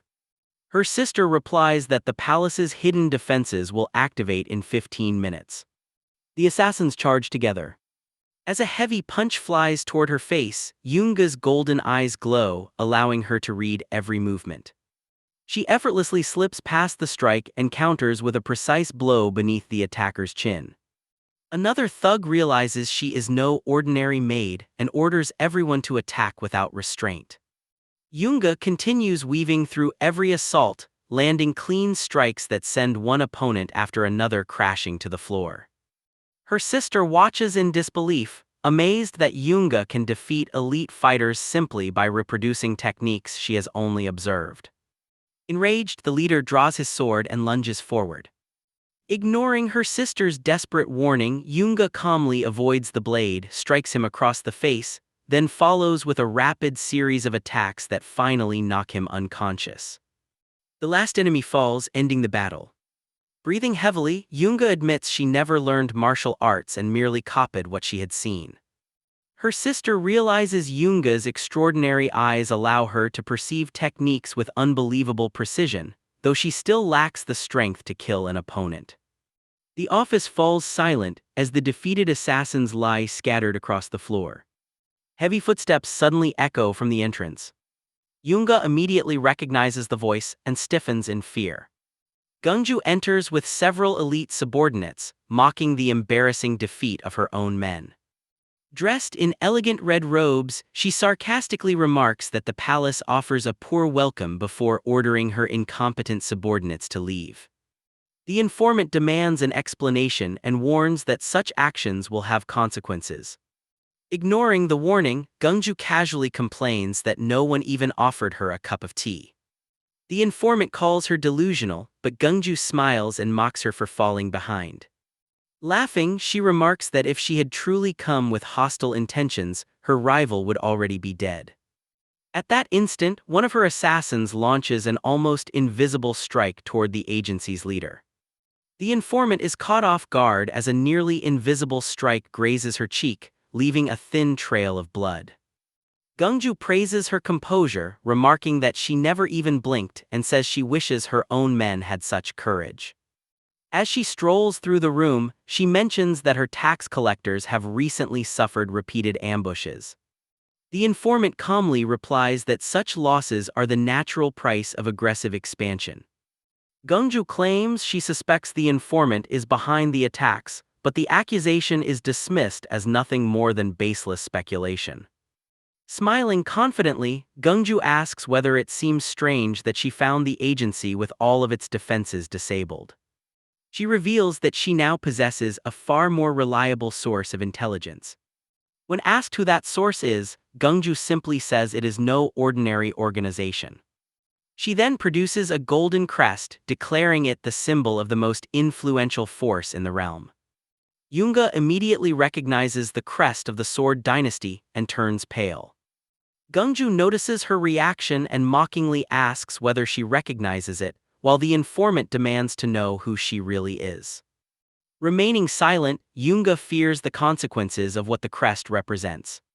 Laughing, Gungju boasts that its protection explains why the Black Bone sect no longer fears political retaliation. At that moment, Yan So-hyun casually appears at the window and asks whether he may examine the crest. Everyone turns in shock as he jumps into the hall with a relaxed smile, pleased that he arrived in time. His weary bodyguard follows through the window, grumbling that climbing the wall was unnecessary. Yan So-hyun jokes that it looked more stylish before calmly extending his hand toward Gungju and asking for the crest. She laughs and asks why she would hand over such a valuable item. One of her subordinates steps forward angrily, demanding to know who the arrogant stranger is. Yan So-hyun gestures toward his bodyguard's uniform and asks whether they truly fail to recognize it. The assassins laugh at the royal guard insignia, convinced it cannot intimidate them. The scar-faced guard silently crosses his arms as the tension rises. Yan So-hyun calmly remarks that appearances can be deceiving and assures them his guard is an extraordinary master. The assassins mock him, claiming that if the guard is a master, then they must be legends themselves. Finding their arrogance amusing, Yan So-hyun simply orders his guard to retrieve the crest. The guard accepts the command. His eyes flash crimson as powerful internal energy surges through his body. With his first step, the floor trembles beneath him. The assassins immediately break into cold sweats under the crushing pressure of his aura. On the second step, he draws his sword with flawless precision, leaving every opponent frozen. Even the most experienced assassins realize they have no chance against him. With the third step, he vanishes from sight. Before Gungju can react, he passes by her, effortlessly taking the crest from her hand. He lands gracefully and kneels before Yan So-hyun, presenting the recovered artifact. Gungju stares at her trembling hand, finally realizing she has encountered a true master. Yan So-hyun carefully inspects the crest before confirming to Yoonga that it is genuine. Holding it up, he explains that the crest symbolizes a sacred promise of mutual aid and eternal protection from the Sword Dynasty. The informant quietly agrees, remembering it as the dynasty's greatest symbol of trust. Yan So-hyun smiles faintly and remarks that such a sacred symbol has now become little more than a bargaining chip. Gungju confidently replies that, regardless of its current use, the crest still guarantees protection from the family's swords. He acknowledges that violating its authority would damage the clan's reputation, but warns that they should not rely on its protection forever. Smiling wickedly, Gungju remarks that she finally understands why he is known throughout the land as the heir who never wields a sword. Yan So-hyun calmly meets Gungju's gaze and confirms that he is indeed the eldest heir. The blonde bursts into laughter, mocking his dramatic entrance and calling him a coward who should stop wasting time and continue watching his family's downfall. She continues insulting him, claiming he is only dragging the clan's name through the mud. Outraged, the informant slams her metal pipe onto the table and demands that Gungju show some respect. She furiously reminds everyone that, regardless of the rumors, Yan So-hyun remains the rightful heir of the Great Sword Dynasty. Gungju scoffs, questioning whether anyone could truly see strength in a man she considers weak and inexperienced. Holding up the golden crest, she boasts that the second brother's influence far surpasses the eldest heir's empty authority. Her attention suddenly shifts to Yoonga standing quietly behind Yan So-hyun.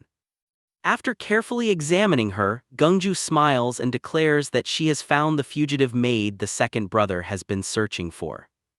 Yoonga remains silent, overwhelmed as her past is exposed before everyone. Gungju mocks her for rejecting the chance to become the second brother's concubine in favor of serving a supposedly weak master. She goes even further, treating Yoonga as though she were nothing more than a toy. Unable to endure the insults, Yoonga's golden eyes shine as she firmly declares that a vulgar criminal has no right to judge her master. Gungju dismisses her words, listing Yan So-hyun's supposed weaknesses and reminding everyone that even his own family considers him a coward. She adds that even he is still above a maid with no background. The cruel words leave Yoonga speechless. Throughout the empire, the title heir without a sword has long been used to ridicule Yan So-hyun. Seeing Yoonga unable to answer, Gungju challenges her to defend him. Yoonga silently fights back tears, knowing her master is no coward, yet lacking the power to prove it. As despair overwhelms her, Yan So-hyun gently places a hand on her shoulder. Smiling calmly, he tells everyone to stop because she is his personal maid, and he will not tolerate anyone insulting her. Realizing she can gain nothing more, Gungju loses interest and prepares to leave, warning that the Black Bone sect will act without restraint next time. The informant glares at her with burning anger. Gungju smiles mockingly, warning that Yan So-hyun will not be able to save them again before casually taking her leave. After the sect departs, the tension finally lifts. Yoonga immediately kneels and apologizes for all the trouble she has caused. Before anyone can respond, exhaustion overwhelms her and she collapses unconscious. Her sister quickly catches her as the young maid, burning with fever and fatigue, is carried to a nearby bed.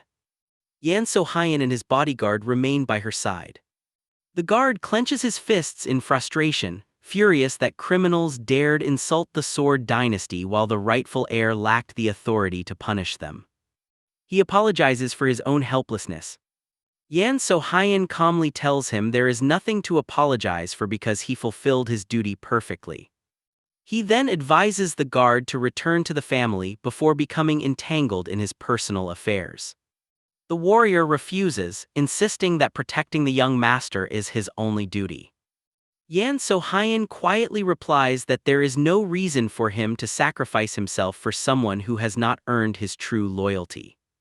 Unable to argue, the guard lowers his head and apologizes once again. Yan So-hyun hands him a sealed envelope, explaining that it contains official orders ending his temporary escort mission. The guard accepts the letter and silently leaves the room, feeling more powerless than ever. Moments later, Yoonga's sister enters and anxiously asks whether her sister will recover. Yan So-hyun calmly reminds her that Yoonga is simply asleep from exhaustion. The informant narrows her eyes and asks why Yan So-hyun has been checking Yoonga's pulse for so long. Ignoring the question, he asks whether she brought the intelligence files on the Black Bone sect. She refuses to hand them over unless he first explains Yoonga's true condition. Alarmed, she demands to know what serious illness her sister is suffering from. Yan So-hyun accepts the documents with a faint smile and calmly replies that overworking is also a serious illness. Realizing he is joking, she grows irritated and demands to know why he wanted information on the sect. After reviewing the documents, Yan So-hyun immediately concludes that she is preparing a dangerous operation against the Black Bone sect. She crosses her arms and insists that her plans are none of his concern. He firmly orders her to abandon them. She refuses, reminding him she is not his subordinate. Yan So-hyun points out that the golden crest is genuine and that she should understand the strength behind the family's intelligence network. Frustrated, she accuses him of knowing everything while doing nothing. Rather than argue further, he asks her to continue the conversation outside. Under the moonlit sky, they walk through the quiet courtyard. Yan So-hyun asks where the greatest merchant house in the world is located and which martial clan stands above all others.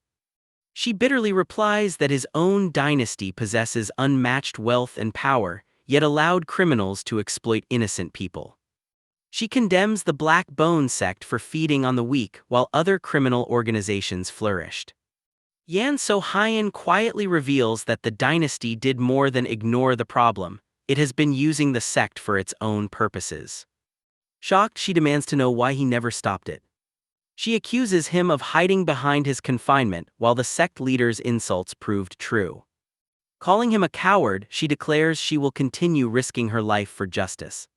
Her steps suddenly stop as Yan So-hyun warns her never to confront the sect leader again. He tells her a story about two sisters bound by an unbreakable bond. The older sister devoted herself to fighting evil but was ultimately defeated. Driven mad by grief, the younger sister used her extraordinary talent to hunt down everyone responsible. Despite her brilliance, the enemies were too powerful and she too was eventually hunted down and killed. Confused, the informant asks what this story has to do with her.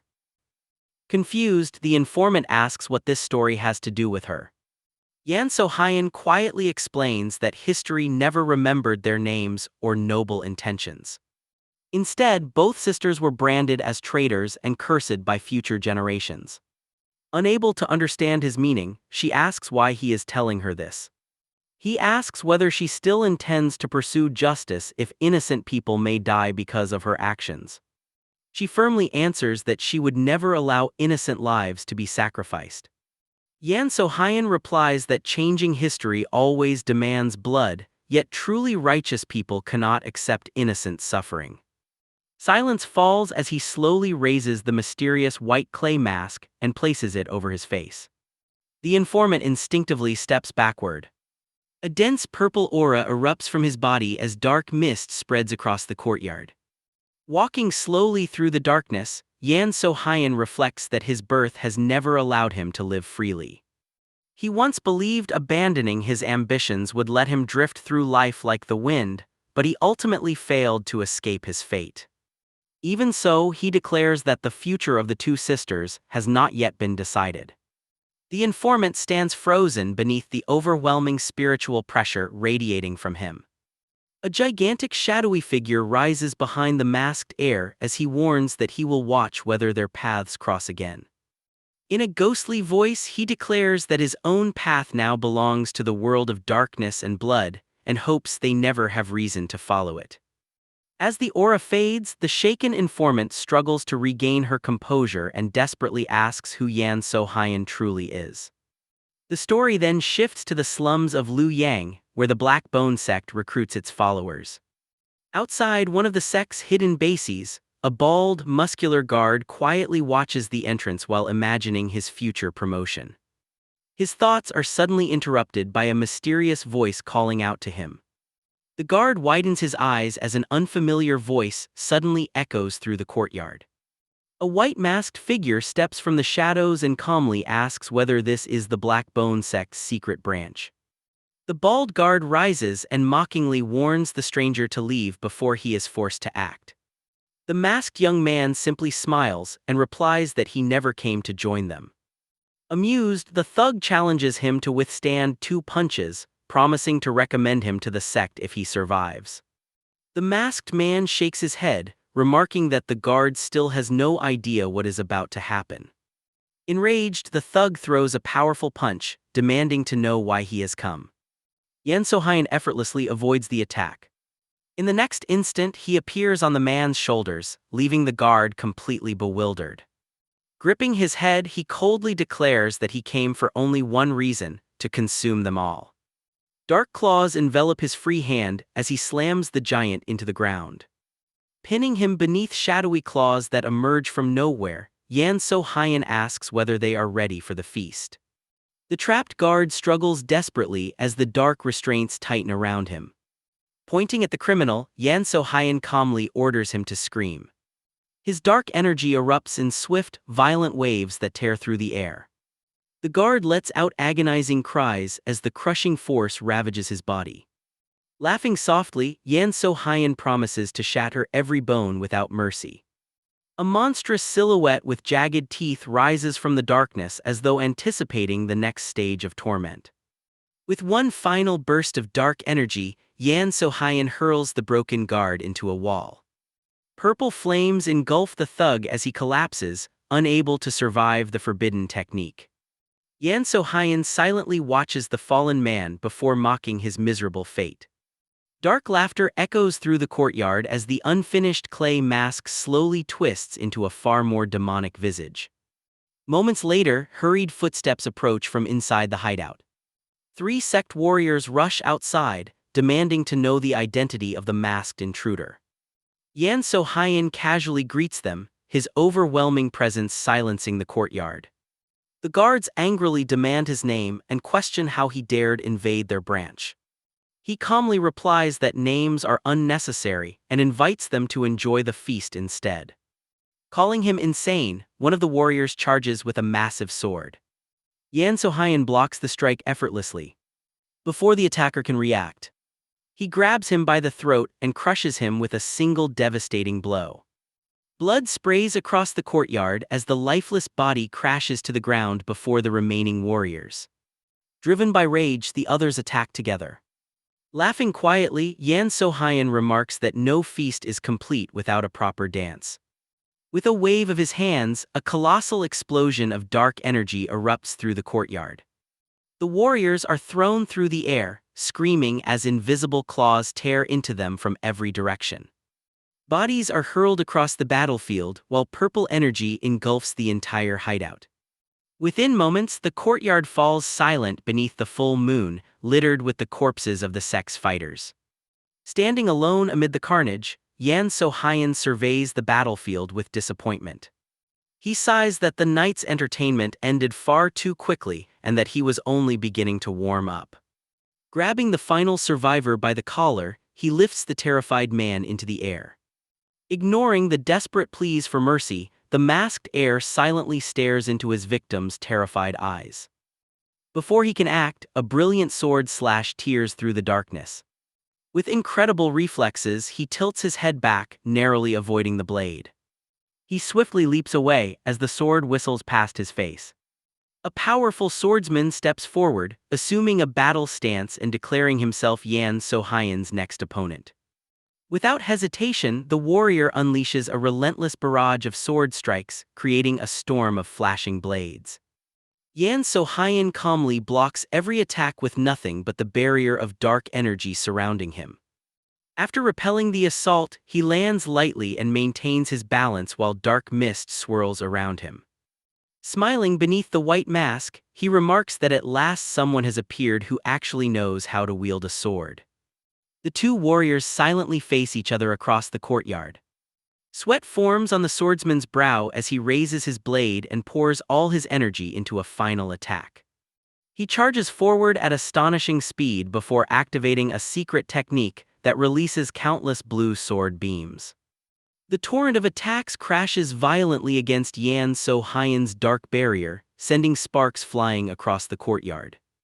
Yan So-hyun merely laughs, completely unfazed, and mockingly asks whether that is the full extent of his power.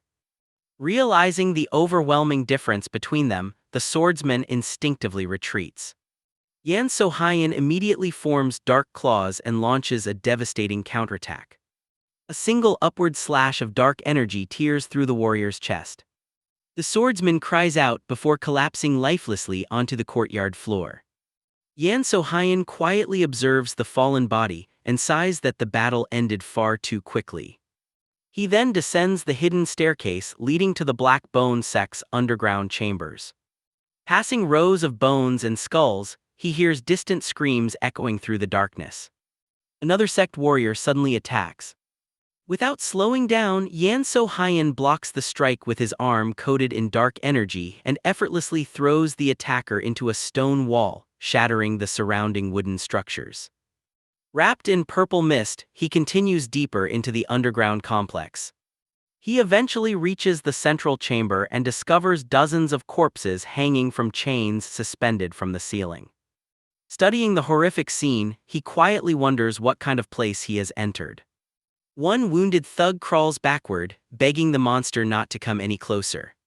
Yan So-hyun plants his foot firmly on the man's chest, pinning him to the ground. The criminal screams in terror while clutching his mangled leg.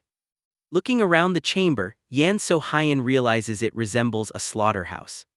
The chained bodies reveal the sect's unimaginable cruelty, making him conclude that the world itself has become twisted.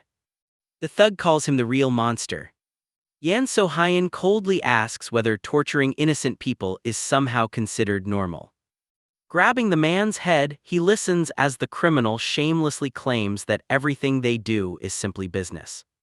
Enraged by the excuse, Yan So-hyun slams him violently into the ground. The impact echoes throughout the dungeon as bones shatter beneath the crushing blow. Watching the broken criminal, Yan So-hyun reflects that those who slaughter innocents call themselves businessmen, yet label anyone who punishes them a monster. He gently helps a frightened prisoner to their feet, silently wondering whether he is truly the mad one or whether the world itself has lost its sanity. The story then shifts to Gungju's luxurious palace headquarters. Relaxing in a steaming bath while holding a red rose, Gungju quietly reflects on the mysterious heir known as the man without a sword. She recalls intelligence reports stating that the rightful heir of the Sword Dynasty was never supposed to have left the clan today. The villain begins to suspect that no one truly knows Yan So Hyen's real intentions. The young master she met displayed confidence completely unlike the coward described in the rumors. She recalls how he remained perfectly calm despite standing before a room full of armed warriors. Brushing the thought aside, Gungju complains that her bathwater is getting cold. The startled butler immediately bows and promises to bring more hot water. He rushes outside, shouting for the servants to bring boiling water at once.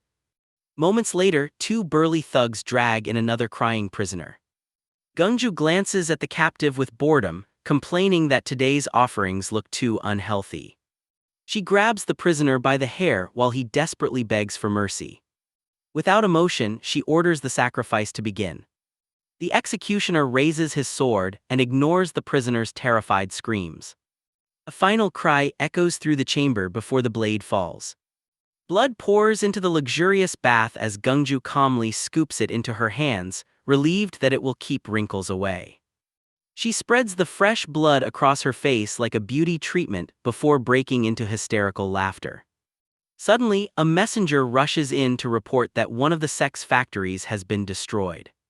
Still wearing her red robe, Gungju turns from the mirror in shock and demands to know who dared attack them. The trembling messenger admits that no one knows because every witness was killed almost instantly. Furious, she asks whether none of the survivors managed to describe the attacker. The guard nervously replies that they only spoke of a terrifying evil spirit. He adds that several men mentioned seeing a white mask. Gungju repeats the words in disbelief, realizing a dangerous new enemy has appeared. She complains that everyone died too quickly to leave useful information and concludes that her men must have encountered a true martial arts master. The guard recalls that a single master once destroyed an entire sect branch after being provoked. He explains that people capable of manipulating qi are already rare, while those who reach the level of true masters are rarer still. Gungju sighs that this business seems to attract such monsters far too often. She orders her men to warn every branch not to provoke anyone and to lie low until the mysterious enemy leaves on his own. Scoffing, she wonders what kind of fool still dreams of becoming a hero instead of adapting to the world's rules. Her subordinate quickly agrees. Another thug hesitates before mentioning a strange rumor. Gungju impatiently demands that he stop stalling and speak. He reminds her that the hired men who disappeared from the gambling house several days earlier were never found. Another subordinate says they assumed the mercenaries had simply run away. The man agrees but insists there is something unusual about the incident. After losing her patience, Gungju orders him to explain immediately. He admits that while visiting the gambling house, he heard countless people claim they had seen a monstrous spirit known as the Ravenous Phantom. Although he never believed ghost stories, so many witnesses described the same thing that he found it difficult to dismiss. Gungju angrily rebukes him for believing foolish rumors and reminds everyone to focus on real business instead of imaginary ghosts. Then she suddenly falls silent. Her eyes widen as a terrifying possibility crosses her mind. Breaking into a cold sweat, Gungju wonders whether another being like her own mysterious master, someone who practices an unknown and terrifying martial art, might truly exist. A terrified messenger bursts into the room, shouting that another branch has been completely destroyed by the mysterious attacker. Gungju anxiously asks if it was the man in the white mask again, and the messenger hurriedly confirms it. She lets out a deep sigh, realizing they will continue losing territories until the masked man finally stops.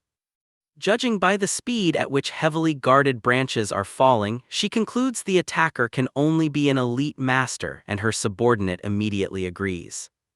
Deciding the losses are acceptable, Gungju orders everyone to leave things alone, reasoning that dead thugs can always be replaced. A subordinate reluctantly agrees, noting that recruiting new underworld mercenaries or master-level vagabonds would cost the organization a fortune. Tired of the discussion, Gungju orders everyone out and tells them to prepare a masseuse so she can relax. The messenger bows and promises to carry out her orders immediately. As the door opens, another man suddenly rushes in, shouting that they are in even greater trouble. Gungju spins around in panic, horrified that another attack may already be underway. The next morning, dawn rises over the bustling city of Luoyang. People throughout the streets gossip about the mysterious attacks. One man claims 5 Black Bone sect hideouts were destroyed overnight. Another insists the real number was 7. Others argue that 10 or even 15 bases were wiped out. A woman remarks in shock that not a single body was found, while another man adds that witnesses claim not even a drop of blood remained. The townspeople wonder who could possess such terrifying power. Meanwhile, inside the grand palace of the Luoyang sword family, the patriarch complains about being disturbed so early over such trivial matters. Now dressed in elegant red robes, Gungju asks whether the family truly has no information about the attacker. The patriarch coldly asks when he ever claimed such a thing and mocks her for daring to question the intelligence network of the Luoyang sword family. Feeling the overwhelming pressure of his presence, Gungju breaks into a cold sweat, steps back, and immediately bows in apology. The patriarch rebukes her for forgetting her place and asks whether she believes she received the family's bronze token because he respected her father. Terrified, she quickly denies ever thinking such a thing. With obvious boredom, the patriarch flips the large hourglass beside his seat and remarks that she has already wasted nearly 15 minutes of his valuable time. As a maid approaches, he orders Gungju to leave immediately. She bows silently and turns to leave. Before she exits, the patriarch coldly warns that if she disappoints him again, he will give her bronze token to someone else. Gungju freezes, shaken by the threat. Elsewhere, inside the clan's observatory, an astronomer is loudly awakened by his colleague after falling asleep among piles of books and empty bottles. The frustrated man shakes him repeatedly, insisting there is an emergency. The sleepy astronomer dismisses him at first, but his companion explains that he witnessed a sinister omen during the night. The astronomer casually remarks that ominous signs appear all the time. His colleague interrupts, insisting this one is different. He reveals that he witnessed the legendary ominous celestial star. The astronomer is instantly stunned and asks if the sighting is real. His companion explains that throughout history, the appearance of that star has always preceded bloody tragedies. Realizing the seriousness of the omen, the astronomer suggests reporting it immediately to their superiors. His colleague only laughs, questioning who would still believe in stories about the ominous celestial star. The astronomer insists they should at least report the omen to their superior. His colleague doubts it will matter, but agrees that it is still better to warn him. He then remembers their supervisor is the least influential official in the entire family. As night falls, silence settles over a nearby village. A group of villagers gathers around an elderly seer, asking whether he can perceive anything. Another villager urges them to stop rushing him. The blindfolded elder remains seated in silence before trembling as he speaks. He says he can no longer see the sun and that the sky has been swallowed by darkness. Suddenly, he senses a strange presence approaching. Startled, he leaps to his feet and cries out that the great master of the dark heaven has finally appeared. He proclaims that the forbidden scripture has awakened and the ancient monster has returned. According to him, the master has descended from the darkness to punish the wicked. He calls on the poor and hungry to rejoice, declaring that the venerable of the dark heaven has arrived. One villager asks if it is true, while another laughs, claiming the old man has gone senile. Ignoring the mockery, the elder joyfully praises the arrival of the true master and tells everyone to honor the white-masked phantom, the executor of heaven's judgment. Elsewhere, people are astonished that the Black Bone sect has nearly vanished in only 2 days. An informant says every report points to the mysterious white-masked spirit. She recalls meeting someone wearing the same mask and turns to her bodyguard, Gu, asking for her opinion. Distracted, Gu asks who she means. The informant reminds her of the eldest young master. Gu refers to him as the heir without a sword, prompting the informant to sharply tell her never to use that title again. Gu immediately apologizes and admits the young master seemed completely different from the rumors. The informant sighs and reminds her not to reveal that she works for the Crescent Moon Pavilion. Smiling, Gu says she found the young master surprisingly generous and understanding. She reveals that she even tried intimidating him with murderous intent, yet he never reacted. The informant grows thoughtful after hearing the report before suddenly demanding to know what Gu has been doing all this time. Later, she quietly enters the kitchen and finds Yunga preparing a meal. Yunga looks up in surprise, and her sister casually asks about the young master she now serves. Yunga smiles as she continues cooking, saying there is not much to tell. Her sister finds the answer strange, remembering how fiercely Yunga defended him the last time they spoke. Changing the subject, she asks whether Yunga has recovered. Yunga happily says she has, thanks to the young master's care. She then suggests that if her sister is so curious, she should simply ask him herself. Soon afterward, fragrant tea is served in the main hall. Yan So-hyun calmly remarks that no one should release murderous intent because it would ruin the tea's flavor.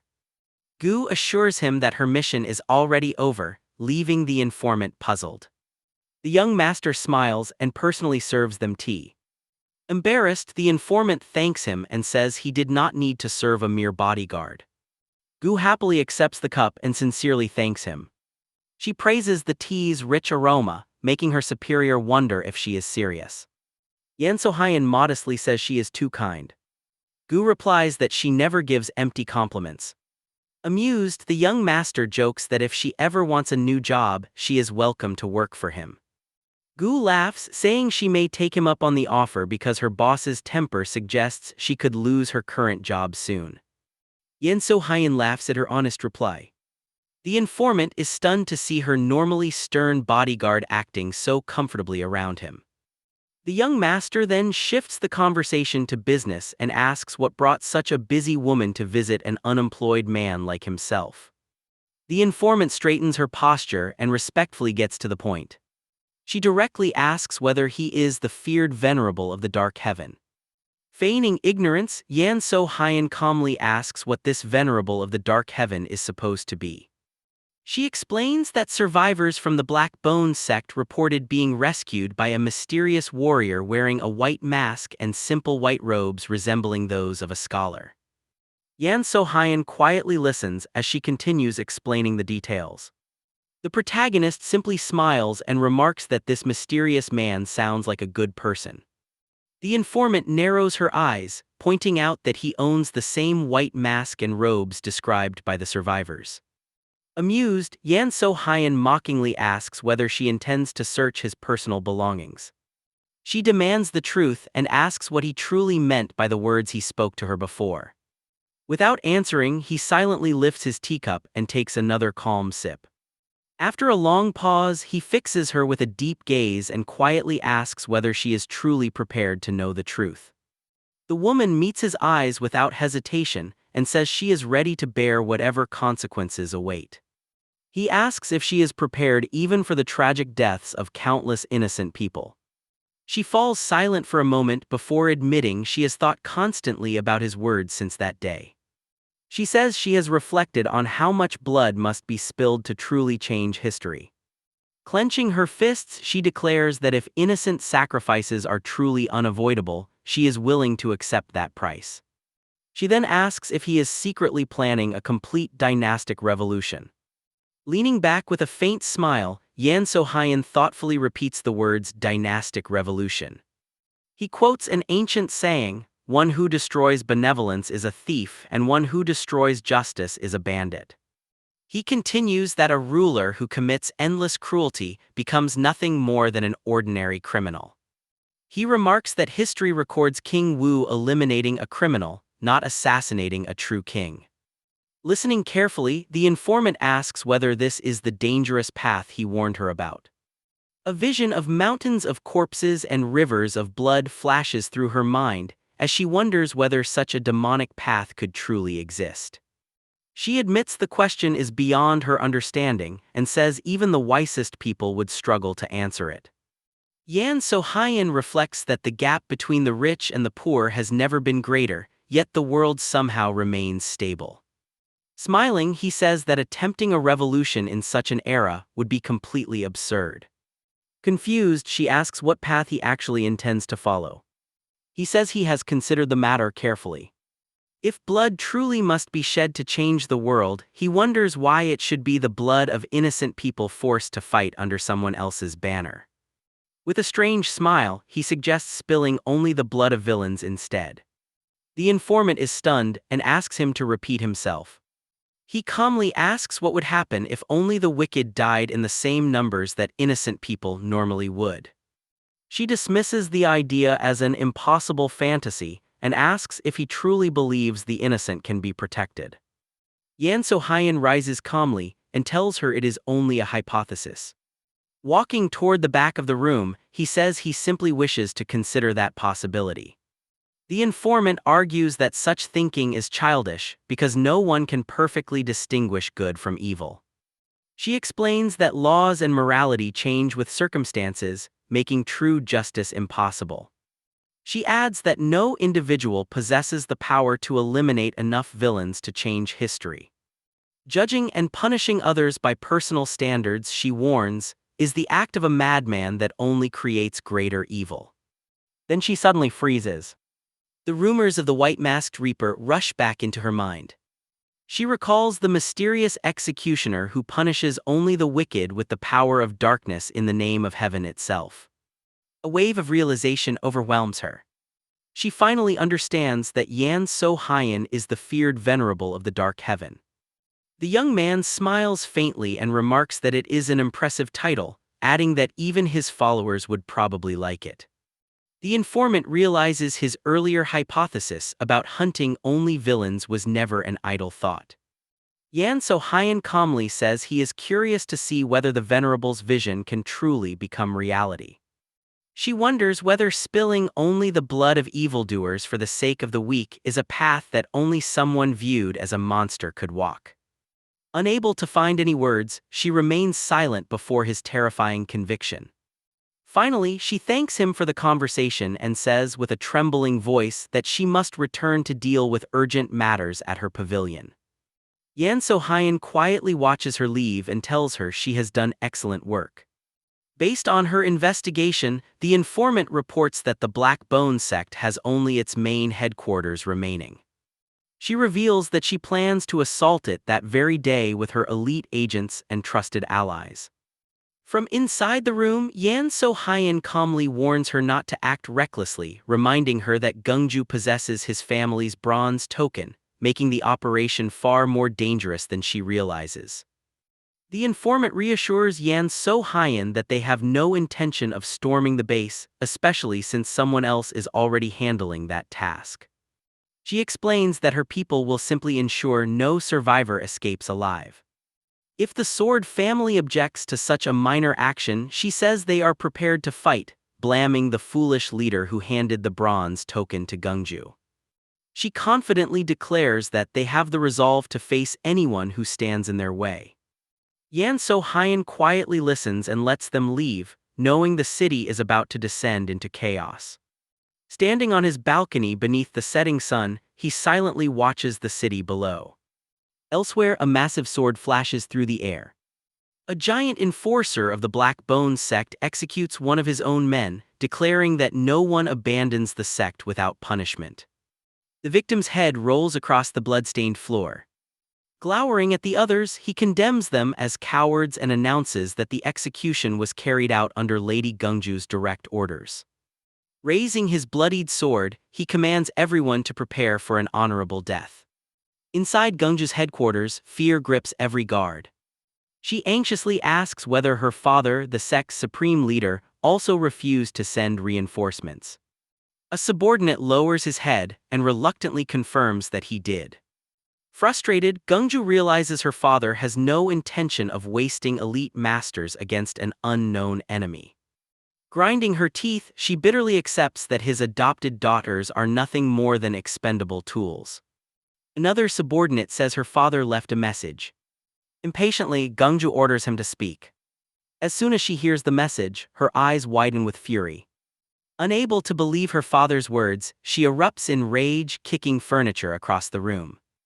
Breathing heavily, she struggles to suppress her hatred before asking how many prisoners remain at the headquarters.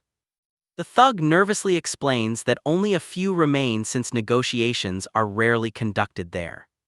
Gungju sighs, wishing she could avoid using the forbidden technique her monstrous master taught her. Instead, she orders every prisoner and useless civilian gathered in the basement. With a crazed smile, she announces that she will perform the forbidden ritual herself. Meanwhile, a raven silently glides above the rooftops surrounding the enemy headquarters beneath the crimson evening sky. Masked warriors from the informant's organization wait in the shadows, reporting that the enemy has yet to move. They ready their weapons while keeping their attention fixed on the target. The raven flies low, passing over the agents hidden across the rooftops. One operative signals that everything is ready. Another silently acknowledges the command. A messenger reports that Unit 15 has reached its assigned position. The scarred commander demands confirmation that every squad is in place. One ninja leaps from a rooftop into the enemy compound, followed by several others descending like silent shadows. They land flawlessly at their assigned positions. A subordinate kneels before the informant and reports that every civilian in the area has been evacuated. He adds that all agents and allied forces are in position, awaiting orders. The informant orders everyone to maintain formation, remain alert, and follow the planned combat protocol the moment the attack begins. As the sun disappears beneath the horizon, the enemy compound is swallowed by the orange glow of dusk. In the tense silence before the battle, Gu quietly asks whether her mistress is nervous. The informant admits she is not nervous but deeply conflicted. She asks whether Gu overheard her conversation with Yan So-hyun. Pretending not to know, Gu jokingly says she wants nothing to do with talk of revolutions. Ignoring the joke, the informant asks for her honest opinion of the eldest young master. Gu replies that she believes he is a good man, although a frightening one, even if he truly is the venerable of the dark heaven. She admits she has no logical reason for believing that, and says it is simply her intuition. Finally, Gu solemnly promises that wherever her mistress chooses to go, she will faithfully follow. The mistress smiles faintly at Gu's pledge and gently tells her to follow her heart. Gu nods, resting a reassuring hand on her shoulder. Bound by their friendship, the two prepare to face the dangers ahead. As they leave, the informant recalls Yan So-hyun's plan to hunt down the wicked until the world changes. At first, she dismisses it as madness. Then she suddenly stops. For reasons she cannot explain, that madness begins to feel like the only hope left for her people. She realizes that Yan So-hyun may be the only person capable of making such an impossible vision a reality. Meanwhile, the Black Bone sect's main headquarters is suddenly assaulted by the informant's masked warriors. The sect's thugs charge the intruders without hesitation. Their bald commander curses the attackers, furious that anyone dares invade their territory. He orders his men to counterattack immediately. The gang members rush forward with weapons drawn as the masked assassins meet them head-on.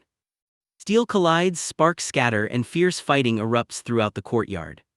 The assassins strike with overwhelming speed, cutting down enemies before they can react.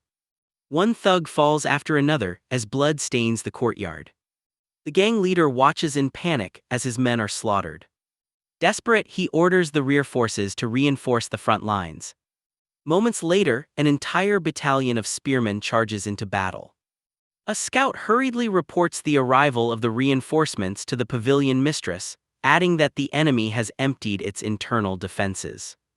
She immediately orders every reserve unit into battle and allows the field commanders to act independently. With a scoff, she notes that even the temple's personal guards have joined the fight. Gu warns that committing every reserve leaves them vulnerable if hidden mercenaries appear. She also questions whether anyone would dare interfere while Gungju still possesses the Sword family's bronze token. The informant smiles knowingly. She reveals that she has already accepted full responsibility for the operation.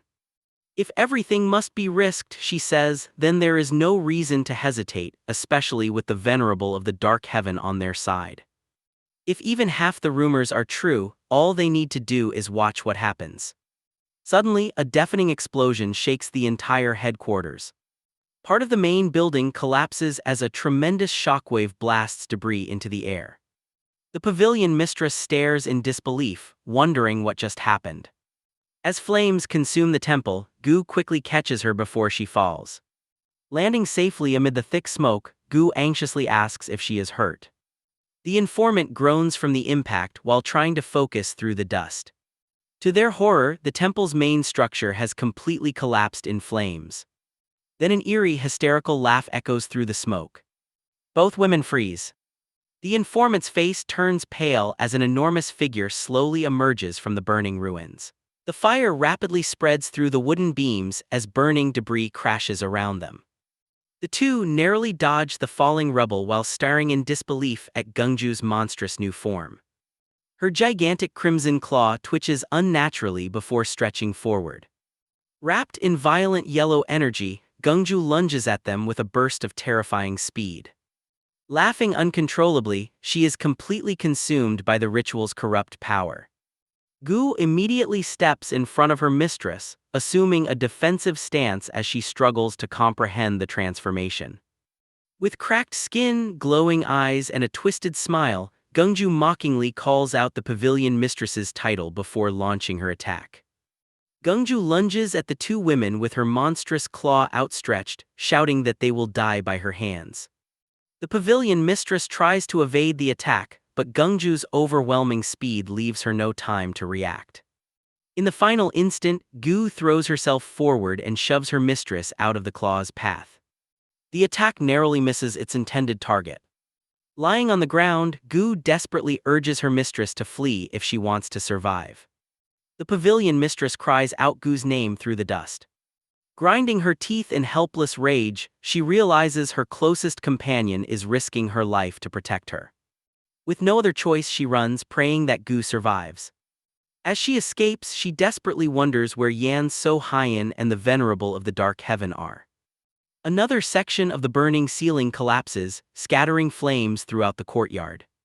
Gungju clicks her tongue in annoyance as she watches the pavilion mistress escape before turning her attention to Gu. Mocking the retreat, she prepares to finish the remaining opponent. Just then, Gu steps forward and blocks her path, declaring that her true opponent is standing before her. Gungju orders her to move aside immediately, threatening to kill her where she stands. Gu refuses, declaring that as a warrior she will never surrender so easily. At that moment, the story explains the mystical barrier known among martial artists as the wall. Every warrior eventually reaches a point where their growth nearly stops. Only a rare few overcome that barrier, and those who do gain strength far beyond ordinary martial artists. Such people are recognized as true masters. Back in the battle, crimson energy tears through the air. Gu is shocked by Gungju's overwhelming strength. She realizes her own cultivation has barely reached the wall, while Gungju has already surpassed it and become a true master. Gungju's monstrous claw crashes against Gu's black sword with tremendous force. Their eyes lock as the clash sends violent shockwaves through the courtyard. Before Gu can recover, Gungju launches another lightning-fast strike. Gu barely escapes, leaping backward as crimson slashes carve through everything in their path. She notices something horrifying.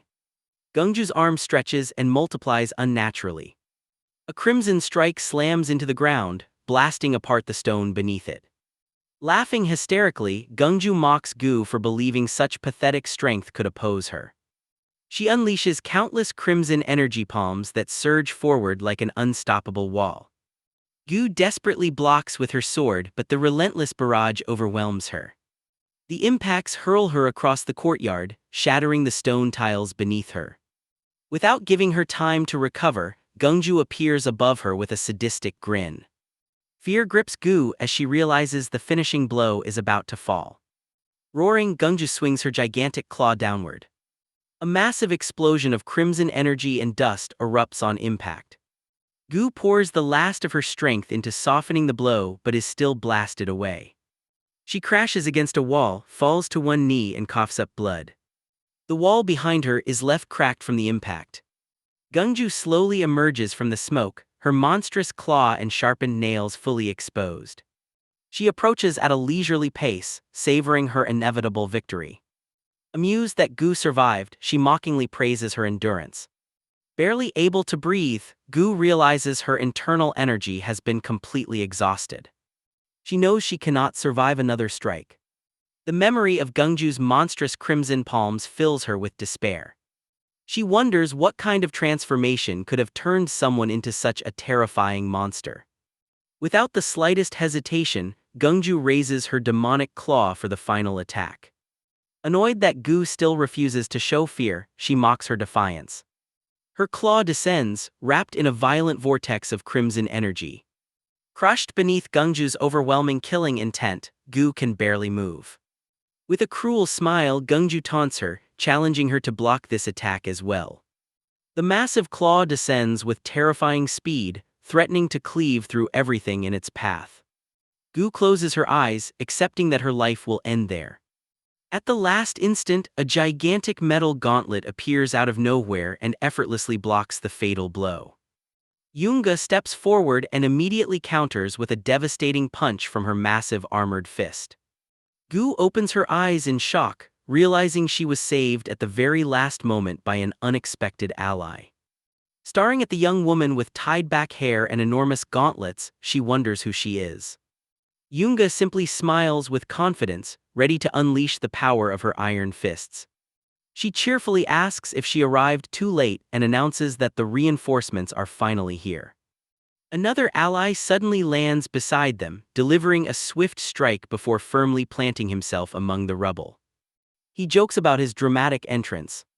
Yunga smiles, assures everyone she's fine, and proudly confirms they are the promised reinforcements. The muscular warrior steps forward with his heavy saber raised and warns Yunga to stay alert. Looking at Gungju, he admits she is an incredibly dangerous opponent. Although he fears they may not leave alive, Yunga encourages him, saying they can still win if they fight together. Gu anxiously asks whether more reinforcements are coming. Yunga awkwardly admits that, for now, the three of them are all they have. The trio forms a defensive line before Gungju as crimson energy and burning ash swirl around the courtyard. Despite her injuries, Gu braces herself with one hand on the ground, refusing to give up. Seeing everyone's resolve, she prepares to fight with everything she has left. Gungju mocks them, asking if they have finished talking and inviting the three insects to attack together. Under Liu Yang's crimson sky, the decisive battle reaches its climax. Elsewhere around the main base, the battle between both factions grows even more chaotic. The pavilion mistress briefly stops and looks back, deeply worried about Gu. Seeing thick black smoke pouring from the burning temple, she desperately asks whether any reinforcements remain. The answer is no. Frustrated, she immediately orders Squad 3 to advance.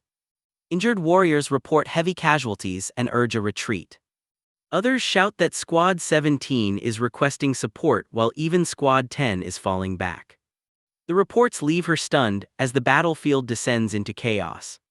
Cries of pain echo across the burning compound as flaming debris rains from above, turning the courtyard into a living hell. The surviving ninjas struggle to withstand the relentless assault.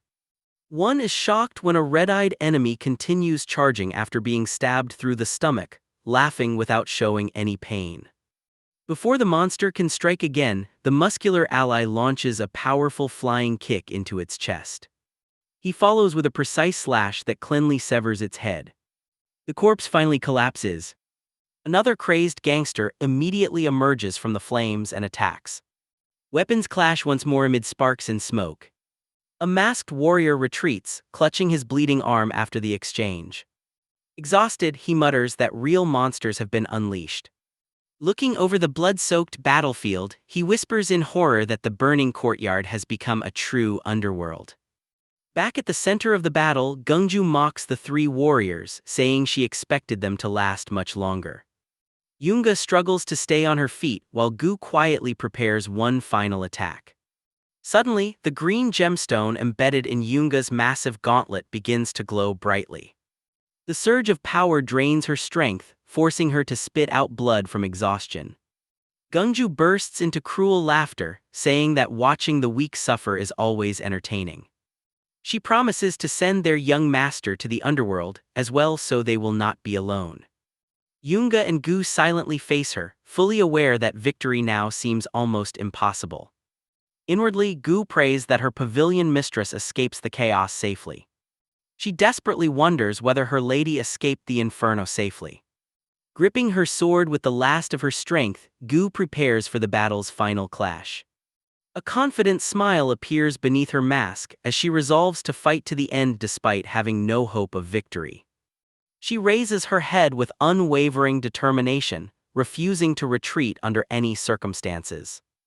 Gungju grows tired of the standoff and unleashes her final attack, intending to send Gu to the afterlife before her master. A torrent of destructive energy surges toward Gu, who barely manages to shift aside. She closes her eyes before the overwhelming crimson light, bracing herself for death. Then an unimaginably vast and divine presence suddenly descends. Gu whispers in complete shock. Far from the battlefield, the pavilion mistress abruptly stops running as she feels the atmosphere change. She instinctively reaches out, unable to understand why the entire area has become cold and unnaturally dark. A bead of cold sweat rolls down her face as confusion overwhelms her. Even the Black Bone sect warriors freeze, staring around in disbelief as the world itself seems to darken.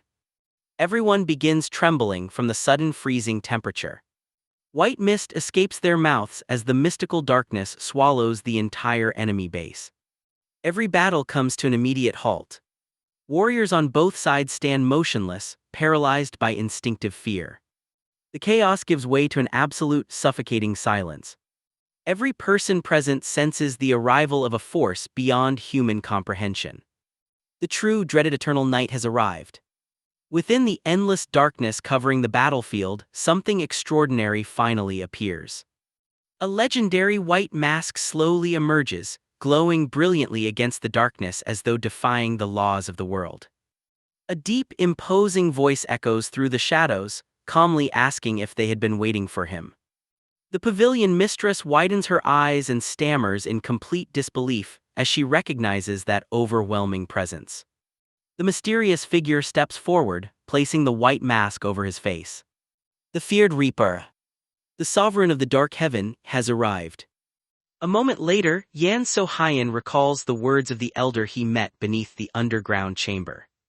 Back then the old man asked him a simple question. What do you think demonic energy is? Yan So-hyun answered that it was the ultimate power of domination, an evil force that gradually erodes humanity. Beyond that, almost nothing was known because so little research and so few records existed. The elder smiled faintly. He explained that this was the greatest misconception. Demonic energy was completely different from the energy martial artists wielded. It did not originate from their world but flowed from beyond mortal perception. It was an alien force that invaded reality itself, corrupting and distorting everything it touched. The revelation left Yan So-hyun speechless. The story returns to the present. Gripping his white mask, Yan So-hyun slowly raises his head. The whites of his eyes turn completely black while his irises blaze with a vivid purple glow. He and everyone around him freeze in disbelief. Even the members of the Black Bone sect instinctively look toward the sky. Yan So-hyun slowly places the white mask over his face. Purple light burns through its eye holes while the mask's sharp fangs make him resemble a demon emerging from the darkness. His gaze settles on Gungju. The instant Gungju senses his presence, he stiffens. He turns toward the masked figure with a guarded expression, unable to understand why the darkness itself seems to be swallowing even the surrounding flames. Simply looking at the young man fills him with overwhelming fear. Realizing he is genuinely afraid, Gungju grits his teeth and suppresses his panic. He roars at his subordinates to attack. His voice echoes across the battlefield as he orders everyone to charge, warning that anyone who flees will die by his own hand. Yet none of the Black Bone sect members move. They stand frozen, staring upward. Above them, Yan So Hyen floats motionless in the air, surrounded by an immense dark purple aura as though darkness itself has taken human form. The terrifying sight shatters their courage. Without another thought, they turn and flee in every direction. Watching them abandon the battlefield, Gungju curses them as worthless trash. The fleeing criminals rush directly through C's formation while his soldiers remain stunned by the spectacle. His subordinates ask whether they should pursue. C immediately orders everyone to hold their positions. The soldiers obey without hesitation. Still floating above the battlefield, Yan So Hyen silently watches the fleeing enemies. A faint smile forms beneath his mask. He remarks that the curtain has already risen, and actors are not allowed to leave the stage whenever they please. His voice echoes across the battlefield with a single command. Stop! At once, gigantic demonic hands burst from beneath the earth and seize the fleeing Black Bone sect members by their legs. Panic erupts. The terrified criminals scream, begging to be released. One enormous hand suddenly lifts a man high into the air. The others freeze in horror. Someone desperately shouts for everyone to keep running. Before they can escape, more colossal hands erupt from the ground, grabbing bodies, crushing necks, and shattering bones with overwhelming force. Their agonized screams fill the battlefield. Yan So Hyen simply watches in silence. A sinister smile crosses his face as he calmly issues another command. Die peacefully where you stand. Instantly, the captured criminals' bodies begin swelling unnaturally. The swelling grows more grotesque by the second. Then the first body explodes, spraying blood across the battlefield. Moments later, every remaining victim suffers the same fate. Bodies burst apart one after another as endless screams echo through the night and blood rains over the battlefield. C watches the massacre with wide eyes. A subordinate urges him not to look. Before them lies a scene from hell itself. Blood floods the ground while countless corpses cover the battlefield. C can only stare in disbelief. Yan So Hyen raises one hand and bursts into laughter, seemingly enjoying the crimson sea beneath him. His voice resounds across the battlefield like a divine sentence. Beg, pray to the heavens that never cared, I have descended to answer the cries of the innocent souls you slaughtered. Behind him, Gungju glares at the masked figure with burning hatred. Grinding his teeth, he orders every remaining Black Bone sect warrior to attack. The surviving fighters charge together, their battle cries shaking the battlefield. Watching wave after wave of enemies rush forward, C realizes the Black Bone sect possesses far more martial artists than intelligence reports ever suggested. He wonders whether they should help Yan So Hyen. Before anyone can answer, a familiar voice speaks from behind. There is no need, young lady. C quickly turns around. Her personal guard has returned safely alongside the woman with the hair bun and another warrior. Relieved, she rushes over and expresses her gratitude. The guard smiles faintly. Though battered, he assures her his injuries are minor thanks to the timely arrival of the sovereign of the Dark Heaven. The woman beside him offers only a bitter smile. The guard turns back toward the battlefield. There is no need to help His Majesty Dark Heaven. C anxiously points out that countless enemies remain and that even Gungju has reached the Master Realm. Far across the battlefield, Yan So Hyen stands alone beneath his white mask. A calm voice answers with absolute confidence. There is no need. Trust him. His Majesty Dark Heaven is a terrifying monster.